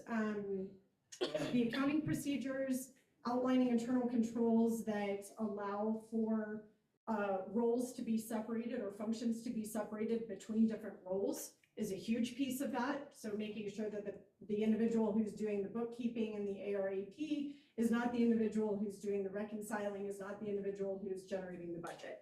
So identifying where those internal controls can be built into the processes that support the financial policies of the board is going to be part of that work. It will take some time, and there are a number of issues that will probably take more time than where we will end up being by the time this audit year closes. What did you find? I mean, you've reviewed this at least to some extent. What are the things you're going to work on first? I mean, separating the people from doing the job so that there's no crossover that might not be appropriate, or where will you start? Yeah, that's a lot of times that's as simple as redefining the job description for someone and making sure that they understand what their function is within their role. Okay. How will you be open in your reporting? I mean, transparency is so overused these days. I like open, wide open, and so that we can see the information. How does that look to you? It generally consists of financial statements that are made up of a number of different types of reports. Generally to the board, you'll see more of a rolled up report. You won't see the individual accounting detail. But I would say to the board, if that is what you want to see, then that is how it should be prepared.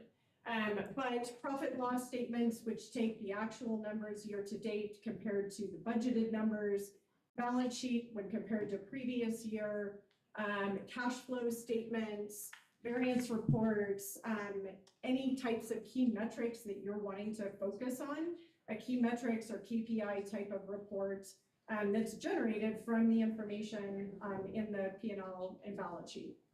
Just one more before then I'll be quiet. The big elephant in the room about finances right now is what are we going to do, and how do you foresee approaching our budget with a $3 million shortfall from sales tax money?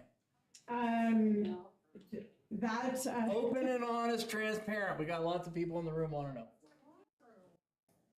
Yeah. What did you say? I didn't hear what. I can't hear it. It's gonna take her a while. Oh, that's a fine answer. Mr. Holtz, if I can jump in. That's an okay answer. We actually started having meetings today. We've got kind of a two-pronged approach that we're looking at. The first immediate thing is how are we going to get through the rest of the year? The second thing is how are we budgeting for next year? And so we've already kind of started having meetings, and I talked to the principals this morning. We're going to have, once we get all the bank reconciliations completed, we're going to have a meeting with them next week, and we're really going to work together to address what the budget needs, how we need to address the budgets for their buildings for next year. And then as far as this year goes, we're still working through the bank reconciliations. We'll know, again, Ms. Crouch and I are fairly new into these particular roles. And so we are having those conversations going on. We'll have better answers for you soon. Okay. I just wanted to address it, to bring it out there. I know it's gonna take a while, but, I just wanted to get it out there.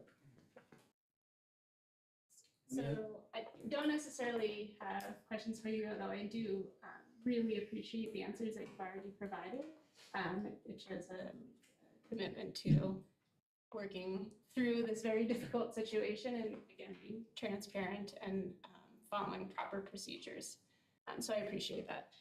But I also appreciate the fact that you weren't necessarily here when all of this happened and when the audit was being conducted. So my questions are more for our discussion as a board in the issues around the audit. And again, Mr. Smith, you were not necessarily involved in all of that. So again, my questions are more for us. Ms. Hart, you mentioned that you did not prepare the audit and that it is proper for the person who actually conducted the audit to be here to give the report. I agree with that 100%. That's what makes sense. And I actually reached out to our auditing company today to get some answers since I knew they weren't going to be here. But one of the interesting parts of the conversation was that coming here to this meeting to go through the full audit, someone who has the knowledge, who can actually answer questions for us, is part of the service we pay for. We already paid for it, and they were told not to come. Really? What? That I would like to know who would have been the person who would have told our audit company not to attend the meeting where the audit discussion was on the agenda. That's what the company said? They were Yes, told not to they come? said they were shocked. They couldn't believe that an audit that had 83 journal entries we didn't want them to be here. Who did you speak to? Person who- Chris? Yeah. Yep. So, and then, just to kind of call out, because I don't know if you all read through the whole audit, because it wasn't in our board packet. But so there were 83 journal entries. That's the issues that come up as they're going through kind of the field work, right? The things that are submitted and they go, and this isn't right, and it's sent back to be fixed. So 83 instances. For comparison, last year we had 23 issues, so from 23 to 83. Generally speaking, again, there's no average, but generally speaking, when they hit 12 is when they start to get concerned about what's happening. So again, kind of a huge issue there.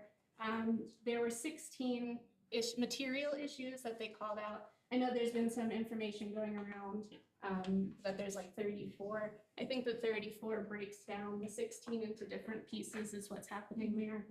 Just after reading through the whole audit, that's what it seems. But there are some really, really, really concerning things that I found, especially around the grants.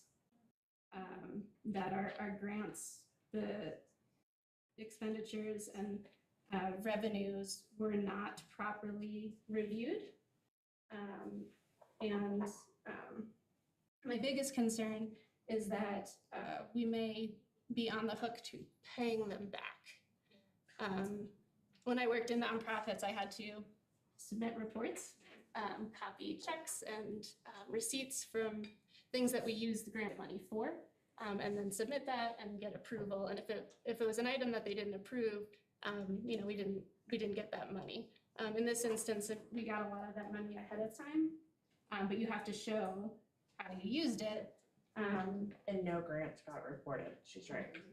No grants got reported. So. Can you speak up? What do you mean no grants were reported? That's according to Chris Banta. He said that's part of the issue, that the grants were not reported to the state. Right, yes, yeah. So just confirming what you said. Yeah, so there were 27 state and federal awarded grants that the balance revenue and expenditures were not reported. Over 10 grants where they were not properly reviewed, for revenue, 9 grants that showed, that collectively receivables exceeding $1,600,000 could not be substantiated. So I am concerned that we're gonna be on the hook to pay it back.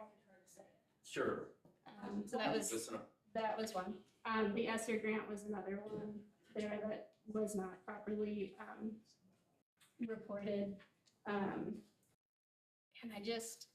And talking with Chris, he did say that he'd be willing, or not him, but It's his partner, yeah.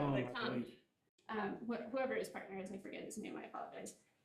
He would come to the next meeting. So I highly suggest that we invite them to come. We've already paid for the services. They're the experts. They can take us through it. They can dispel some of the other concerns that I think maybe are getting blown up. Basically, from the conversation and also reading through all of the issues in the report, incompetency and a lack of qualified personnel and then just not enough personnel are our major issues. I think those are solvable issues, but we need to take action immediately. We need to bring in a full-time CFO. I'm not saying you're not wonderful. We need to make sure we have somebody who's here, who's dedicated to this, and this is what they do. And we need to make sure we have somebody who is a expert in grants immediately. Sorry. Well, no, that'd be 2 different positions. It would be 2 You're different right. positions, yes. Thank you. Any other questions? No, but I just wanted to say something to you. I apologize if I came across as putting you on the spot or anything. I really didn't mean to do that in any way or to try to embarrass you in any way. So please accept my apology. That's okay. And I am here to support you. So, and the administration and the interim superintendent. So please feel free to reach out with questions. No, we thank you for jumping in and even finishing the audit and getting it in. And I heard and reading this, you had some issues on March 1st with the website. So that's why the delay happened. And then I also heard there was some stuff going on with the data pipeline process. Can you explain more about that and just how that goes and what you do in the audit for that reason? So the data pipeline is the data submission platform for all districts and charter schools to enter all of their financial transactions for the year. And it's broken into very specific account coding per the Colorado Department of Education's chart of accounts. And those files are submitted electronically. They're just like with any kind of migration of information from one system into another, there are generally a number of errors that are produced. There are 2 levels or 2 tiers of errors. The first tier that you have to clear are the coding errors. So if one code isn't matching another code and the system is expecting to see it a certain way and it's not that way, it'll kick back error codes to you. Those error codes can take anywhere between 2 to 3 days to a number of weeks to clear, depending on what they are. So in working through it, I had those cleared in about 10 hours. Then we move into tier 2 codes, which have more to do with business issues. So like if your balances aren't, if your balance sheet items aren't balancing, so if assets don't equal liability plus equity, then those are the kind of tier 2 errors that you have to go in and clear. And those can generally take a little bit longer because those are a little bit more nuanced. So, and then once all of those are cleared, you have to generate what's called an auditor's integrity report that then matches with what the independent auditor has. The independent auditors work separately from the data pipeline. The data pipeline is the responsibility of the district. The independent audit is the responsibility of the independent auditor that you guys retain. And so at the end of the day, the auditor's independent or the integrity report that is generated by the data pipeline has to marry up with what the auditors have. So, And when they don't, you've got to go back in and figure out why. Thank you. Just one. To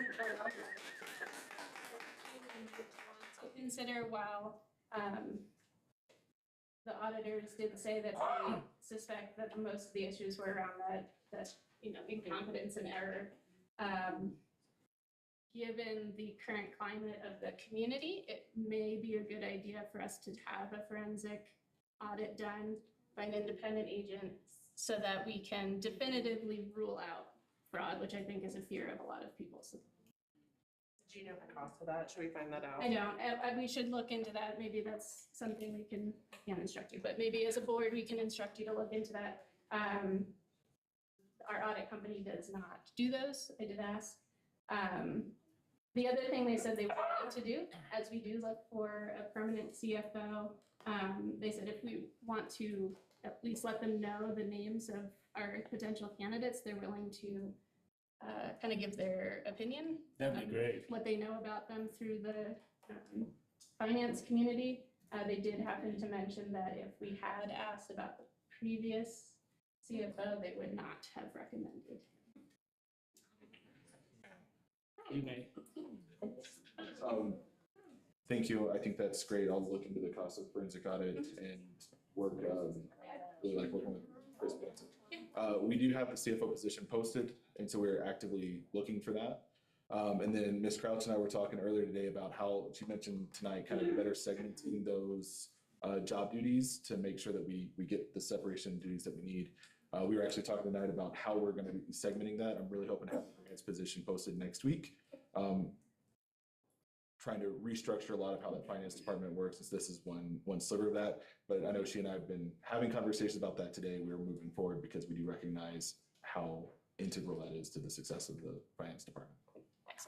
Another, I'm sorry, Kenzie. No, I was just gonna add to what you were saying. So, I also have talked to Chris about that, and so I was gonna ask, Mr. Saul, if you could also add to your list, making sure that some of it was the training for the teachers grant that we got. There was, a lot with the policies and the travel policies, and there's supposed to be forms that need to be used, and who will monitor those, like just any sort of monitoring with these. And so that might be, another issue that we can just easily start knocking off and starting, as soon as possible. My only other thing, Sorry. as you go through the search for the CFO and maybe even the grants, given again everything that's happening, and whether or not you're deciding you're going to stay, may behoove us as a board to be part of the interview process, not necessarily making final decisions, because final decisions on personnel other than our superintendent is not necessarily with us, but in reviewing maybe the applications or maybe participating in the interview process.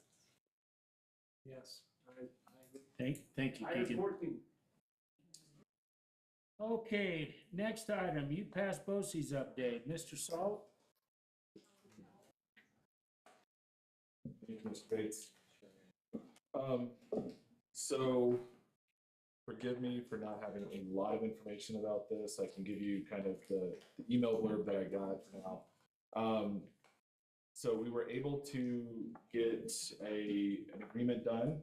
I know there was some back and forth on whether we get the agreement done or not. And so what we've come to agreements with the other districts was that we would be able to have effectively a BOCES, but including Cripple Creek and Woodland Park, where we'd have an executive director that was partially employed by the BOCES, partially employed by Woodland Park, and then all of the other employees, the SPED providers, would be directly hired through Woodland Park, and then would service the students coming from both Cripple Creek and our own students.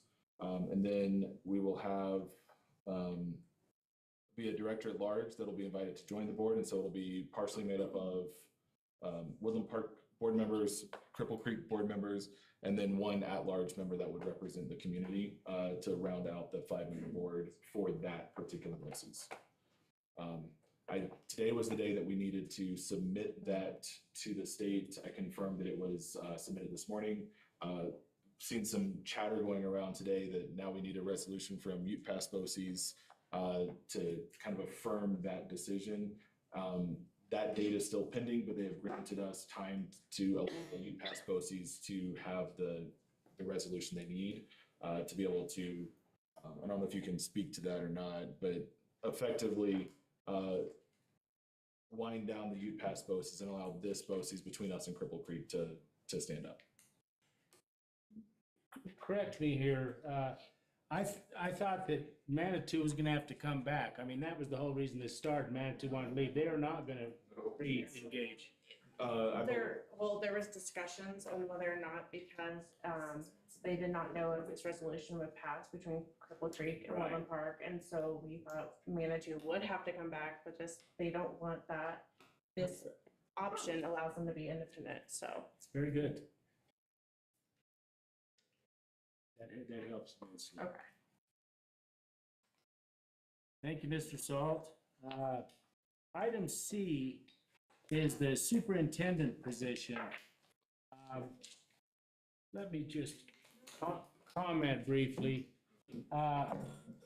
What has taken place here in the last days, when we originally accepted Mr. Witt's resignation, it was effective the 7th. But we had agreed in there that we would stretch out his time here with the original intent being some overlap, so that we're not, one person's not leaving, another's coming, and there's nothing, no communication whatsoever.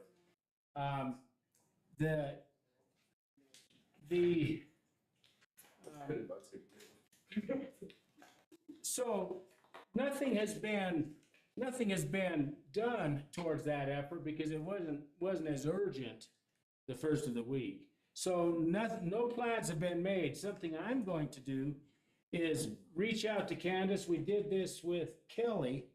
If there were things that had kind of been a traditional avenue in the past that, she'd look them up for me so I could review what these processes were, and we could decide if that is what we would still like. That is the only thing that has been discussed, is to review from the past superintendent searches, and then we could take that data and potentially adjust it as needed. But that is all the data I have based on this. Yeah. I think some of the things that we did previously, or that when we looked at the hiring process, were some of the things that were mentioned tonight, that there were members of the community, there were parents of students. I don't recall if there were students involved, but I know that was one of the suggestions this evening. But I would like to see community input in it. And, the District Accountability Committee has all of those kind of people involved with it. So I don't know if that would be a resource for those people or not, or, from outside of it. And I think, and I don't want to mention the person's name, but the person who brought up the list, there's a few of them, but the first one we heard, I think you can include the DAC, but adding a few more of those. And then I would also add to that list, to his list, principals, which I think were left out. And someone that would move to the district. I think the community piece is a big part of it. And so they're going to hear that as well. And so I had some other notes, so I'll continue, but not to cut you off. Yeah, I like the requirement of someone who lives in the community. For that position, David? For superintendent. Yeah. Oh, Yeah. That they would. So they as would we, live- that would be a requirement. Yeah. Full-time employee. Cassie, you had more you were saying. I wrote some stuff down during the stuff, so I'm trying to find my other additions to the list, so continue, go ahead. Okay, so, had some notes on this. I think we need to schedule, maybe even look at calendars tonight, whether it's during the actual session or after the fact, but, schedule work sessions. I think we're gonna need several, because we need, there's lots of laws around hiring a superintendent, and the first ones we need to figure out, while I think it's good to see what we did in the past, we need to have a public meeting, that's again by law, where we work together as a board to write the job description. So covering the qualifications we want to see and what things we want them to cover. Of course, there are standard superintendent roles, right, jobs, but we need to set specific things, like we can require, and I've seen it in other job descriptions across Colorado, where they want the superintendent to live in the community, whether that's they're here now or willing to move. That's a pretty common thing. But we'll need to establish, all those, any of those requirements. We'll need to set deadlines, like when we're going to post the job. Is it going to be open until filled, or do we have a cutoff time? So we need to figure those things out. We also need to figure out and create our selection procedures. So we need to write those out, make sure those are very clearly defined. And then, of course, those timeframes, if we're trying to get them to start, when we're looking to have someone start. As I said, typically, it's 3 to 5 months once the job is posted to hire. So from posting date to contract signed, 3 to 5 months. 3 to 5. We can go quicker if we buckle down. And that's one of the things I wanted to say. Like when I ran for school board, I accepted the challenge. Right, that was a challenge to run. When I was sworn in, I accepted that challenge, and I made the commitment to the students and this community to do everything I could to help make Woodland Park School District better for everyone. And so tonight I wanted to reaffirm that commitment and to the community and to the rest of you up here that I am willing to do whatever it takes to make sure we find a qualified superintendent, that we can move forward from this place that we are in right now. So I'll attend any of those working sessions, to figure out what our job description looks like and what our process is to complete those comprehensive interviews. But then I just have the ask that you all make that commitment as well. Obviously, not only can I not do it on my own, I'm not allowed to. So I need everybody else to make that commitment as well. I think a good place to start is to grab the documentation like you're talking about, and then the work session would be to work through those and edit and to come up with those with the board. That would be a beginning, yes. Those were all part of the timeline. All the things that you mentioned were part of that hiring process that we had, that I've seen in the past for our superintendents. That each one of those things, or a variation of it, were included. And just to bring it out, normally this takes place in December, is when superintendents are beginning to look for new locations, and hirings begin November, December timeline. So we're a bit out of sync for that, but we'll see where it goes. We are. There are still, I did some research on current openings in Colorado. So there have been 7 this year. I think there's 3 still open. All of the, all but one of the 7 that have been posted this year used a outside agency to assist in this process. McPherson and Jacobson is the one that. Yeah, that's a common one that we've used before as well. So I would recommend we reach out to them at least to see. Say the name again. McPherson, Jacobson. That's who we use. Yeah. Most of the school districts in Colorado use them. So they know everybody, they know how this works. And I think they could help us maybe speed up the process. The other thing, again, to try and get the community involved is we should, or I would like us to send out a survey to the district parents and employees to get their kind of feedback on what they're looking for. So yes, we should have a committee that's representative, but we can also send out a survey and get more of that feedback so we have a better understanding of what we're looking for. Okay. You act like you've done this before. Couple times. Thank you, Keegan. Something that we're up against, and it just is what it is, but, finding a CFO that is willing to drive up here or relocate up here is difficult. I mean, it's a difficult search. It was a difficult search when Jack was hired, Mr. Bay was hired, the opportunity we had was not very encouraging. And then Mr. Bay came along, and clearly he wasn't the right person, but he had background in schools. This other person didn't even have any background in schools. So it was a difficult search the first time. We are committed to doing that. We've got to get a CFO on board, as do we need to get a grant writer in. That was one of the things Mr. Banta spoke about pretty quickly. So we will work on that process. And I mean, the same thing applies to the superintendent, but I wasn't involved in the first in hiring Mr. Witt, so this will be a first. But Keegan made some very good points, and many on this board have the knowledge for us to forge ahead on that transparently and find the right candidate. You mentioned a list of 7, and there were 3 left. I want number 1. I want the first But one. it's schools, not applicants. Oh. 7 schools that are. Oh, 7 schools. I said there were 7 candidates. No. I'm sorry. I do want to thank Courtney. I still want number 1. Again, Courtney here for doing her time while we do find someone that we were not having that gap. So, but that is a very important thing that we are looking for. So thank you. And I would offer too, it is really difficult to find financial experts in the public arena, let alone public school arena. And I would be. Do you want a mic? Oh, no, not really.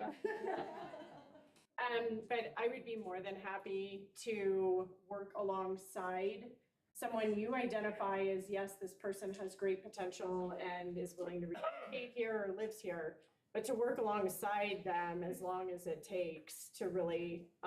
That would be very helpful. We appreciate all you've done, Courtney. I know you've been burning the midnight oil, and you've done good. Thank you very much. One other thing we can do, and this is something I do in my profession, is we can promote the job, not just on our job board, right? I don't know if any of you up here are on LinkedIn, but that's a good place to post things. I'm happy to post our job descriptions just to call more attention to it. Since I am in the hiring business, I have connections across the country and through various professions. I've worked with. I have to reach out. I have worked with hiring CFOs for private sector things before. But if we're open to it, it could be something that we could ask the community. We could draft up kind of like a pitch, right? Like, hey, come to Woodland Park, right? We'll make it jazzy and post it, and then ask our community to share it with their networks as well, because we're going to reach far, far more people if we kind of pull in the community to help us do that. If we can come up with something, it can be our marketing group that can help craft that so we know it's, common messaging, and we have everyone using the same post and we can just share it on Facebook and on LinkedIn and just get the message out there to help us fill it more quickly. That's a good idea. I might be wrong here, but I saw the other day a name that someone suggested using, and it begins with an "and." Does that mean anything to you? It seemed like a pretty common name. Name of a candidate or a name No, of a firm that would help, a group that helps. What's that? Are you talking about LinkedIn? No, it was like NASB or something like that. I had never heard the term, but you haven't either, so thank you. Not NASB. It was a hiring firm? Yes, it was someone that helps with superintendent searches. I could find it again. Yeah, Just- I can look just into can't- it as well. Okay. I haven't heard them. Anything else on the superintendent position? I think that for me personally, this CFO position is, everyone is needed now, but I would really like to focus on the CFO position at the same time in tandem, we're considering the ideas you had and others of you had.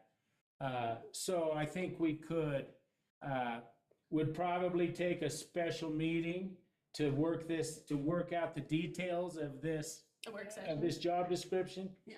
And so hopefully in the next week, maybe 2 weeks, we could set up a meeting for that with plenty of notice, and we will sit down and come up with a plan. Is everyone comfortable with that? I think sooner the better. I'm around. All right, anything else on that? Okay, next item was merit.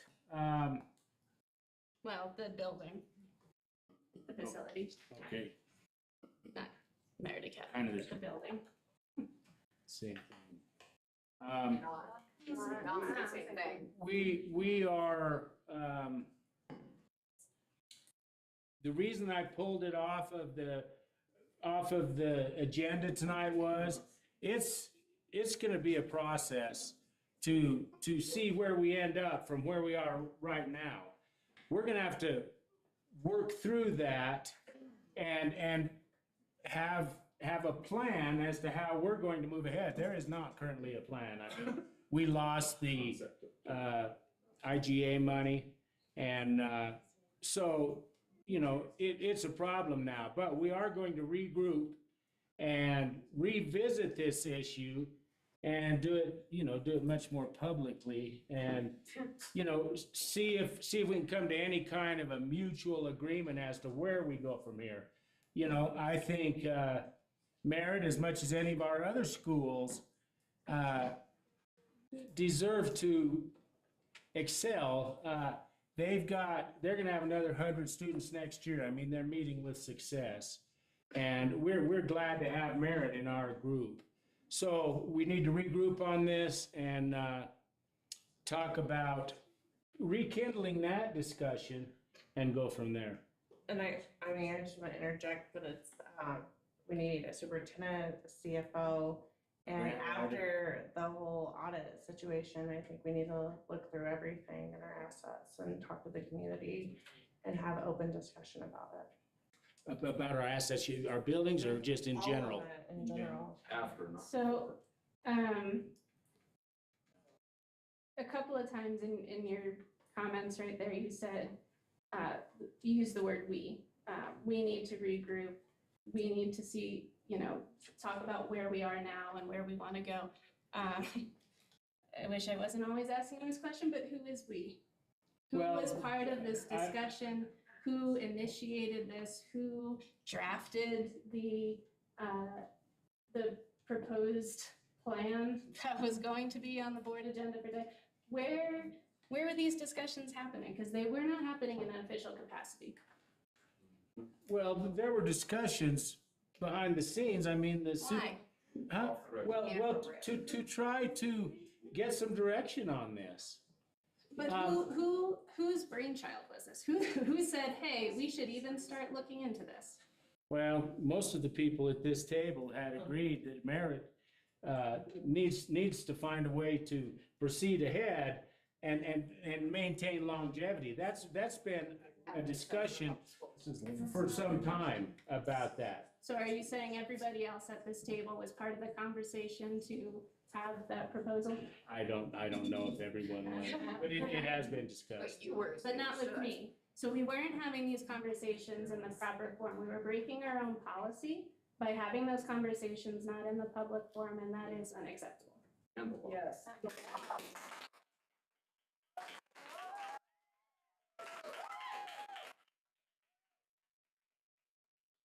Noted. I was not a part of the discussions. This discussion was a lot to do with Kenwit, with our administration, the people in the different buildings, our financials. So it wasn't us behind the scenes doing it. So I did not meet with Ken, but promises, we made promises for school choice. And I will continue down that road. We need school choice, and we're looking at financial decisions, and this needs to be discussed, and it needs to go forward. Well, I don't know that it needs to go forward. I would say it needs to be discussed. It needs to happen at these meetings or at work sessions. It needs to include the community. We cannot continue to make decisions behind the scenes. Everyone else but me, because I'm not involved in that. Yeah. I mean, this is why we're in the position we are. This is why we've lost $3 million in funding. And it's not just this last agenda item, right? That was the straw that broke the camel's back. It has been issue after issue after issue that myself as a parent in this community find emails on Friday afternoons, and all of a sudden, the entire school district is different. And we have lost the trust of this community, and we need to work really hard to get it back. And I messaged you, Mick, on Friday when the board agenda came out and the packet came out, and I begged you to change it to a discussion item, and you never even responded.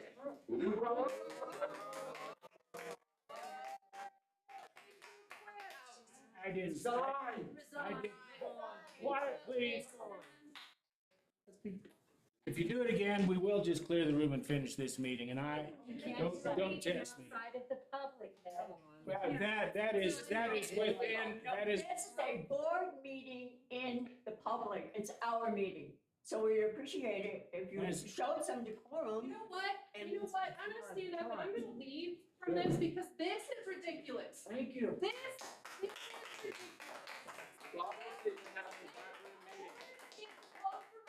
All of us, it's just us, and this is them. Okay. This is them. Thank you. You are our representatives. You are our representatives, Sue Patterson. And it's illegal. There are laws. Keep doing it. Keep having your forums and your illegal agendas. Keep doing it. I will see you back in court. And this is a meeting that is handled in the public. This is our meeting, our discussion. And it is legal, and we didn't make those rules. Those are rules that, the last time I read them was in, CASB. That is a ongoing system. All right, moving, let's move along here. No, Meg, I'd like to say one thing about the sales tax. Prior to this board being elected, the Woodland Park School District had to present a financial report to the city council once a year. Since COVID and the discussions that we had 2 years ago, no reports were done. Nobody noticed until this board got on and look at the results of and your the audit. and Please. Sorry, but look at it. and the city council forced our hand into an idea that we almost couldn't agree with and went from yearly financial report of a pie chart to monthly reports. It was an intergovernmental agreement between two elected bodies. And the law states that as long as we fulfilled what was on, and we sent over a bad report, we cured it with a 140-page document. That sufficed. Quiet, please. The city council. The law stipulates in that the city council cannot raise taxes about the people, but they can take tax away. The problem is that the reasons I took that money away had nothing to do, they don't have the authority to micromanage or run the school, which they want to do. I'm gonna stop you there. Going back to our audit, This is not a motion. I'm just getting off track. Fine. All right, yeah, audit. We need So to keep the this on district track here. did not based on- accurately reverse sales tax accruals or record year-end sales and tax accruals. There is no system of controls in place related to the sales tax revenues and receivables. That was part of our audit.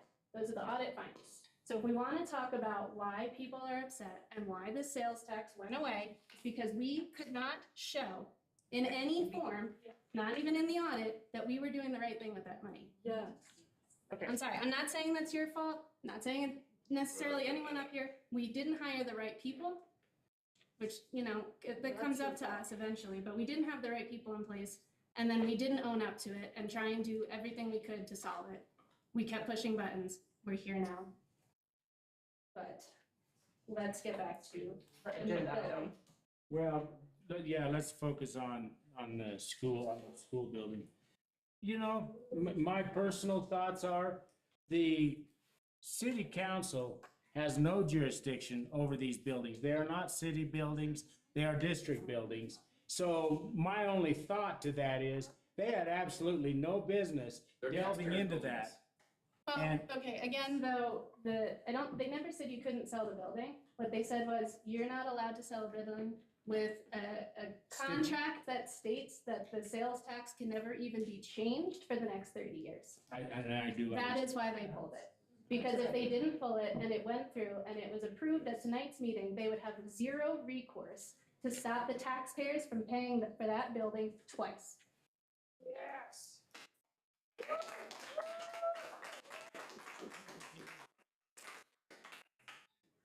Is there anything else? Like I said, we need to, this discussion just, I mean, it has to begin again. It's a $35 million building, not five. Sir, if it was brand new, yes. It is not brand new. Wait, Sorry, hold on. I'm sorry. Do we, whoever was involved in this discussion, was evaluation done on the building? No, it was not. So we There- set a sales price without doing There have evaluation? been professionals that have said they thought around 7 million, but the building also needs about $3 million worth of improvements that are Probably is necessary. worth more than that. In any discussion, like, we need.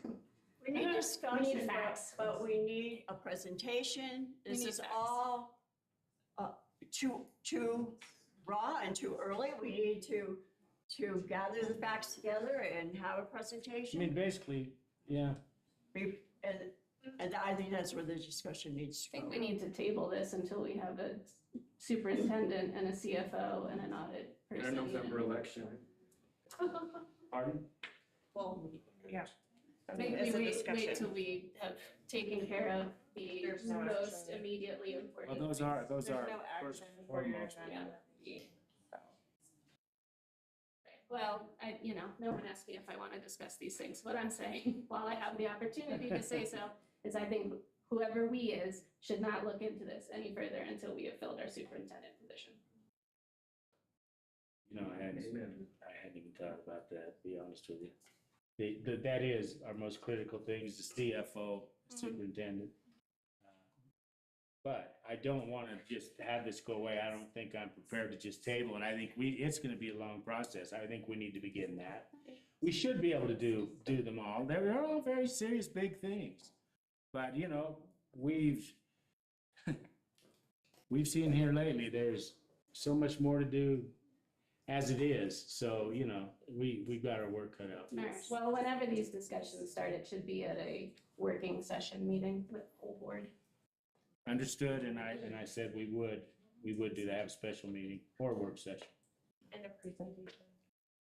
Well, we won't have a presentation yet. We gotta sit down and discuss. Well, I'm echoing what Sue said, having the presentation presented. Mhm. I do agree with that. But that wouldn't be the first thing. No, and then anytime before any action items are ever put on the agenda again, we should make sure we are listing them properly, so it's not hidden behind vague terms. It should say resolution to sell the building, not just facilities issue. And nothing in that resolution should be a surprise to anyone. I hear you. Believe me, I do hear you. Anything else? I think that it's important that the history of why it came to this point is known, and maybe a quick review of that would be important, would be good for the public to hear, for the rest of the board members to hear. Sue and I were the only ones on the board when we chartered Merit Academy. And there was a concern, there was a lot of, there were things that I learned. I was the president at the time. Looking back, I was very naive, and I was on a learning curve of how to manage that and how it all happened. Had I were able to go back again, I would do some of those things differently. the way that we chartered, we tried to do it quickly as from advice from our superintendent at the time. It ended up. Matthew Neal was the superintendent at that time. So I'm just trying to give a historic background, what happened and what led to which I was not part of that, but I'm trying to give, here's what happened.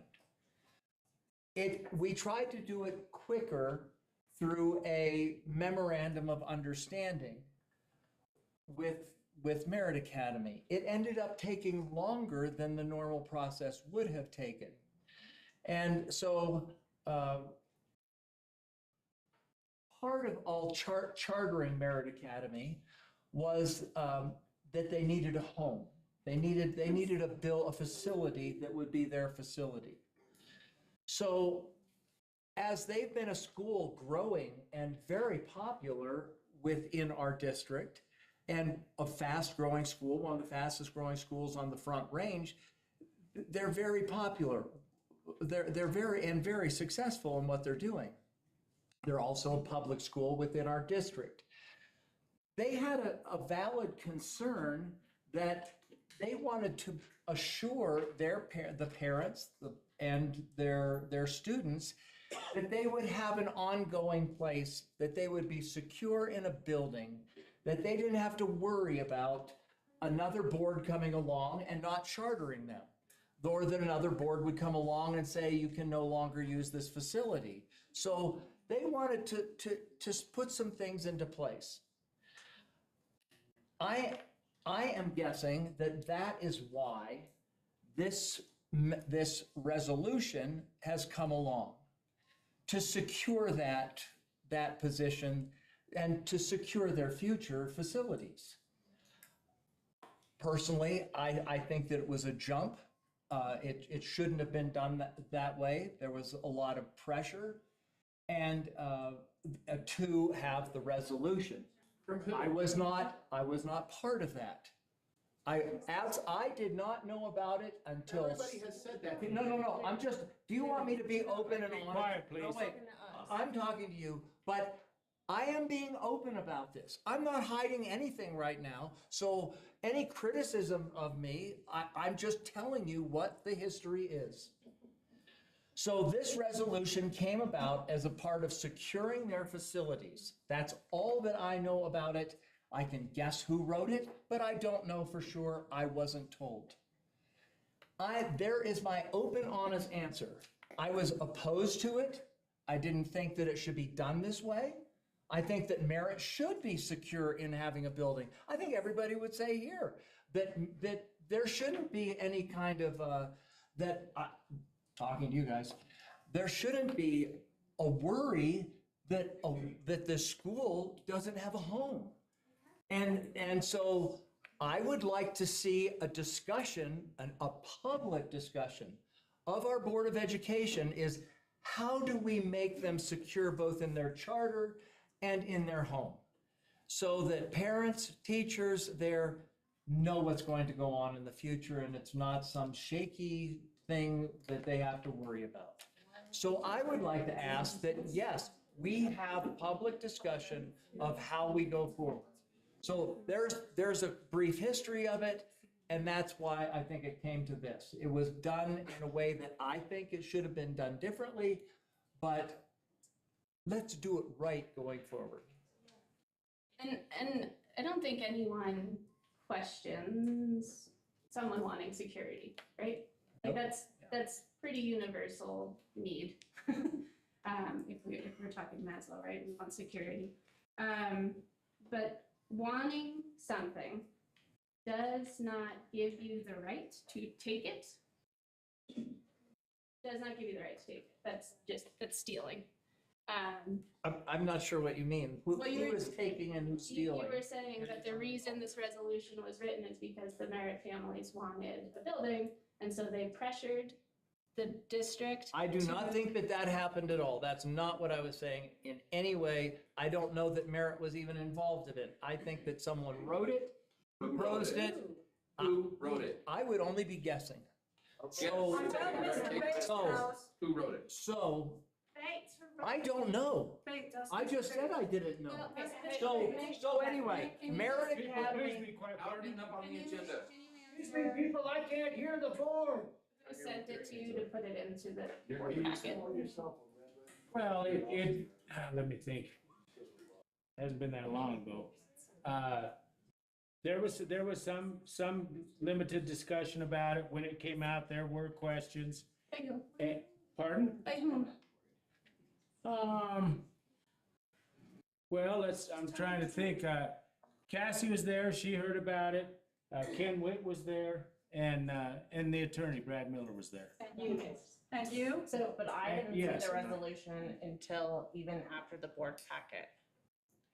No, we didn't, but that's my fault for not reviewing it before it But went I out. didn't see the board. You didn't even, I'm sorry, so had you even read the do you read the resolutions before Yes, they yeah. come out? Keegan, yes, I do. Okay, well, And, I'm sorry if that seems like a dumb question, but from what you just said, it made me wonder. Sorry, I just can't hear.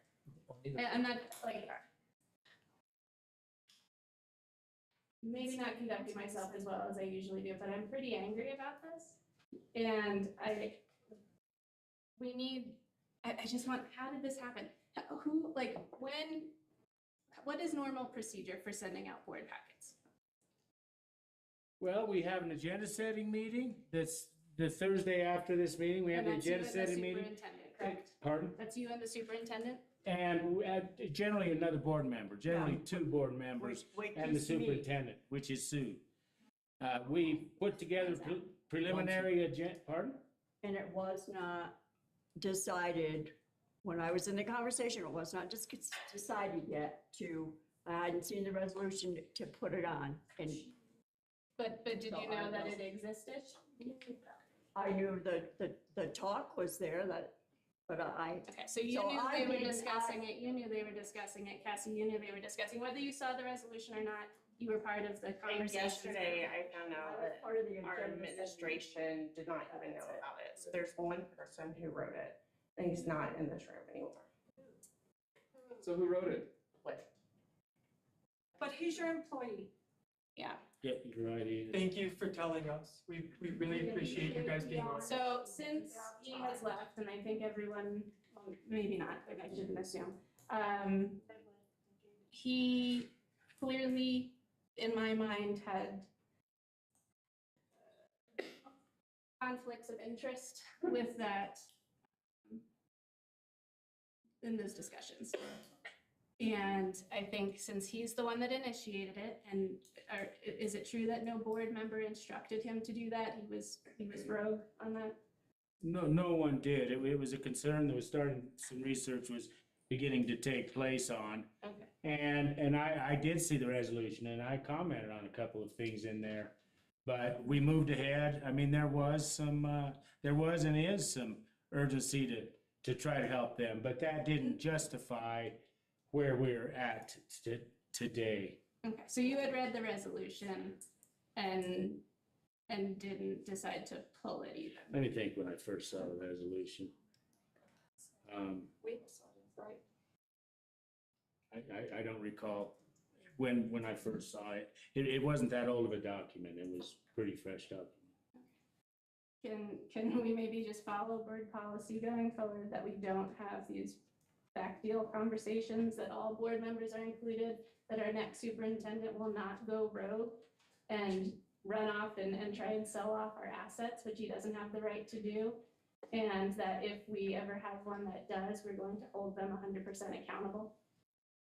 Certainly that's the case. I mean, hindsight's 20/20. Let me say one more thing. Let me say one more thing to y'all. Clearly, some changes need to be made. I spent numerous hours at the admin office yesterday, speaking with Mr. Salt. Everyone understands that we've got some adjustments, some serious, to make. And I got a commitment from Mr. Salt, and I was committed to, we've got to change this up. You know, how many times we need to get bit in the behind to change this? So, you know, but I can say anything I want. The proof will be in the pudding if we start making some positive changes to remedy these things. We have to. Yeah, I still want to comment about the stealing a facility. Merit Academy needs to be, it's one of our district schools. And they should not have to worry about whether they're going to be chartered or whether they have a facility to use in the future. Just like any of our other ones. Any more than any of our other buildings do? I mean, we've ripped buildings out of the hands of other students. So none of the students in this district have any security that the building that you're currently in will be there tomorrow. Well,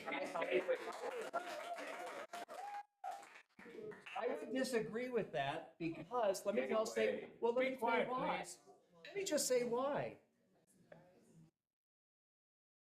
Most of our buildings, most of our schools were under capacity. They were underutilized buildings. And so since 2012, school district, that's when I believe the first time that the Board of Education had to decide whether we needed to consolidate elementary schools. That's been an ongoing conversation for quite some time. So when our schools are getting pretty low in their occupancy, I thought it was responsible. I don't like the way we did it, but it was responsible that we consolidated schools. I wanted the Board of Education to be involved in that decision-making, not just administratively done. But I need to get back to the point of what I was saying, is that Summit doesn't have to worry about it. The high school and the middle school don't have to worry about it. We're one thing here. We don't have to worry about Columbine. None of them have to worry about it. There's only one school right now that has to be concerned because a future Board of Education could do something to put an end to it. They wouldn't put an end to, then they would have no place to go. All that I would like to see, and it was from the beginning when we first chartered the school, that they be on equal playing field, equal to all the other schools because they're a public school and they should be secure in their facility and their charter. Let me add another facet to that. When Mr. Neal was here, they hired a consulting firm to take a look at this situation, the very thing we're talking about, underutilized schools. They did. And their recommendations were to do what we just did, for the most part. It was an option. It was not actually recommended unless we had many public hearings about it. That was the. Well, they recommended a path forward, but it was one of the things, when we had the presentation, that was one of the things that they did suggest because our facilities were underutilized. Yeah, and I'm not saying we should utilize our facilities appropriately, but the fact is we do have our sixth graders in outbuildings at both the elementary schools because there isn't enough room at those buildings.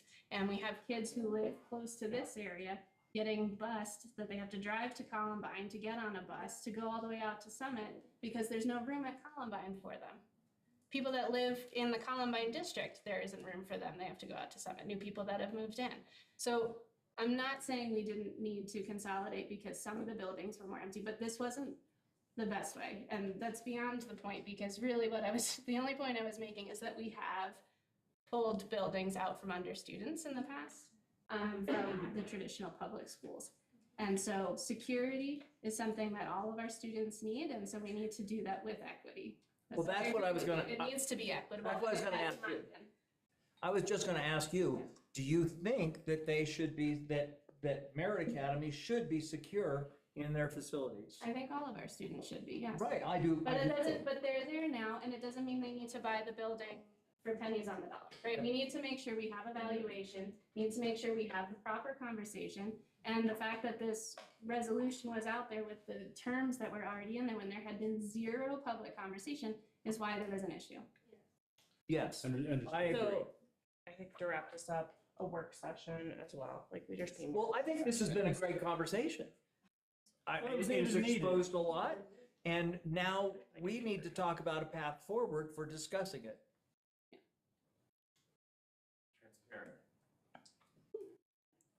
Well, as I said before, we need to have a meeting about just that issue. You know, I don't think we want to have, and I know we're all meetinged out, but you know, to combine the superintendent and the school building is not good. So it's gonna take two different work sessions or special meetings to sit down and hash some of this out. So everyone needs to be giving some thought to their ideas, so that it would help us to push forward to actually sitting down and talking about the pros and cons of this.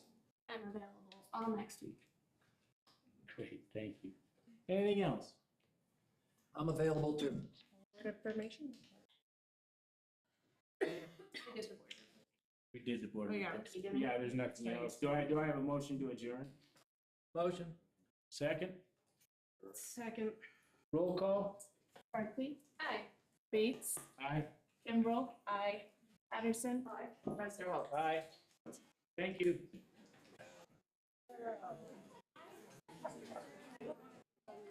Thank you. I really appreciate you expanding the public comment time so that everybody was able to speak on it. I mean, there were some hot button issues. This was an appropriate time to go further. So having a couple of people suggested it, but, you know, people need to be able to hear it. So thank you for the notes. It's done.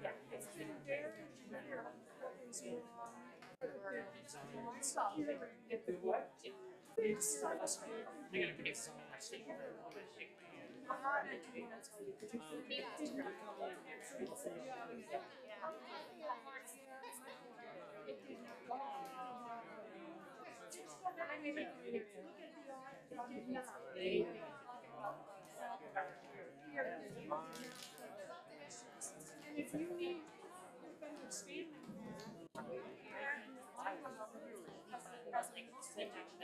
If you need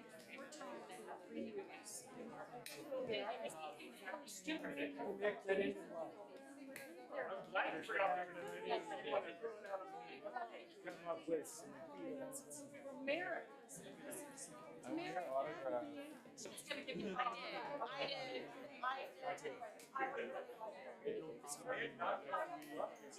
Sorry, but yeah. Because of my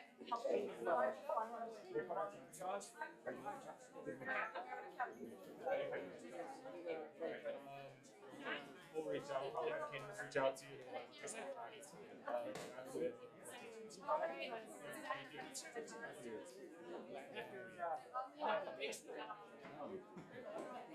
It is. They made some mistakes. Yeah, so many things. And this is a tool to help us with the challenges that we had. Way back when. We jumped on this and It was sold to, they framed it, sold to. Ray, Aaron, who are you headed to your office or out the door? I ended up at purchasing five restaurant, in the church, it used to be a restaurant.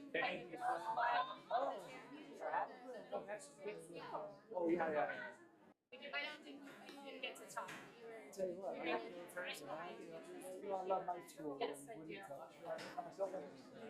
No, it ended, it needed. That's why I didn't realize. It's your. It needed, it absolutely needed to be. I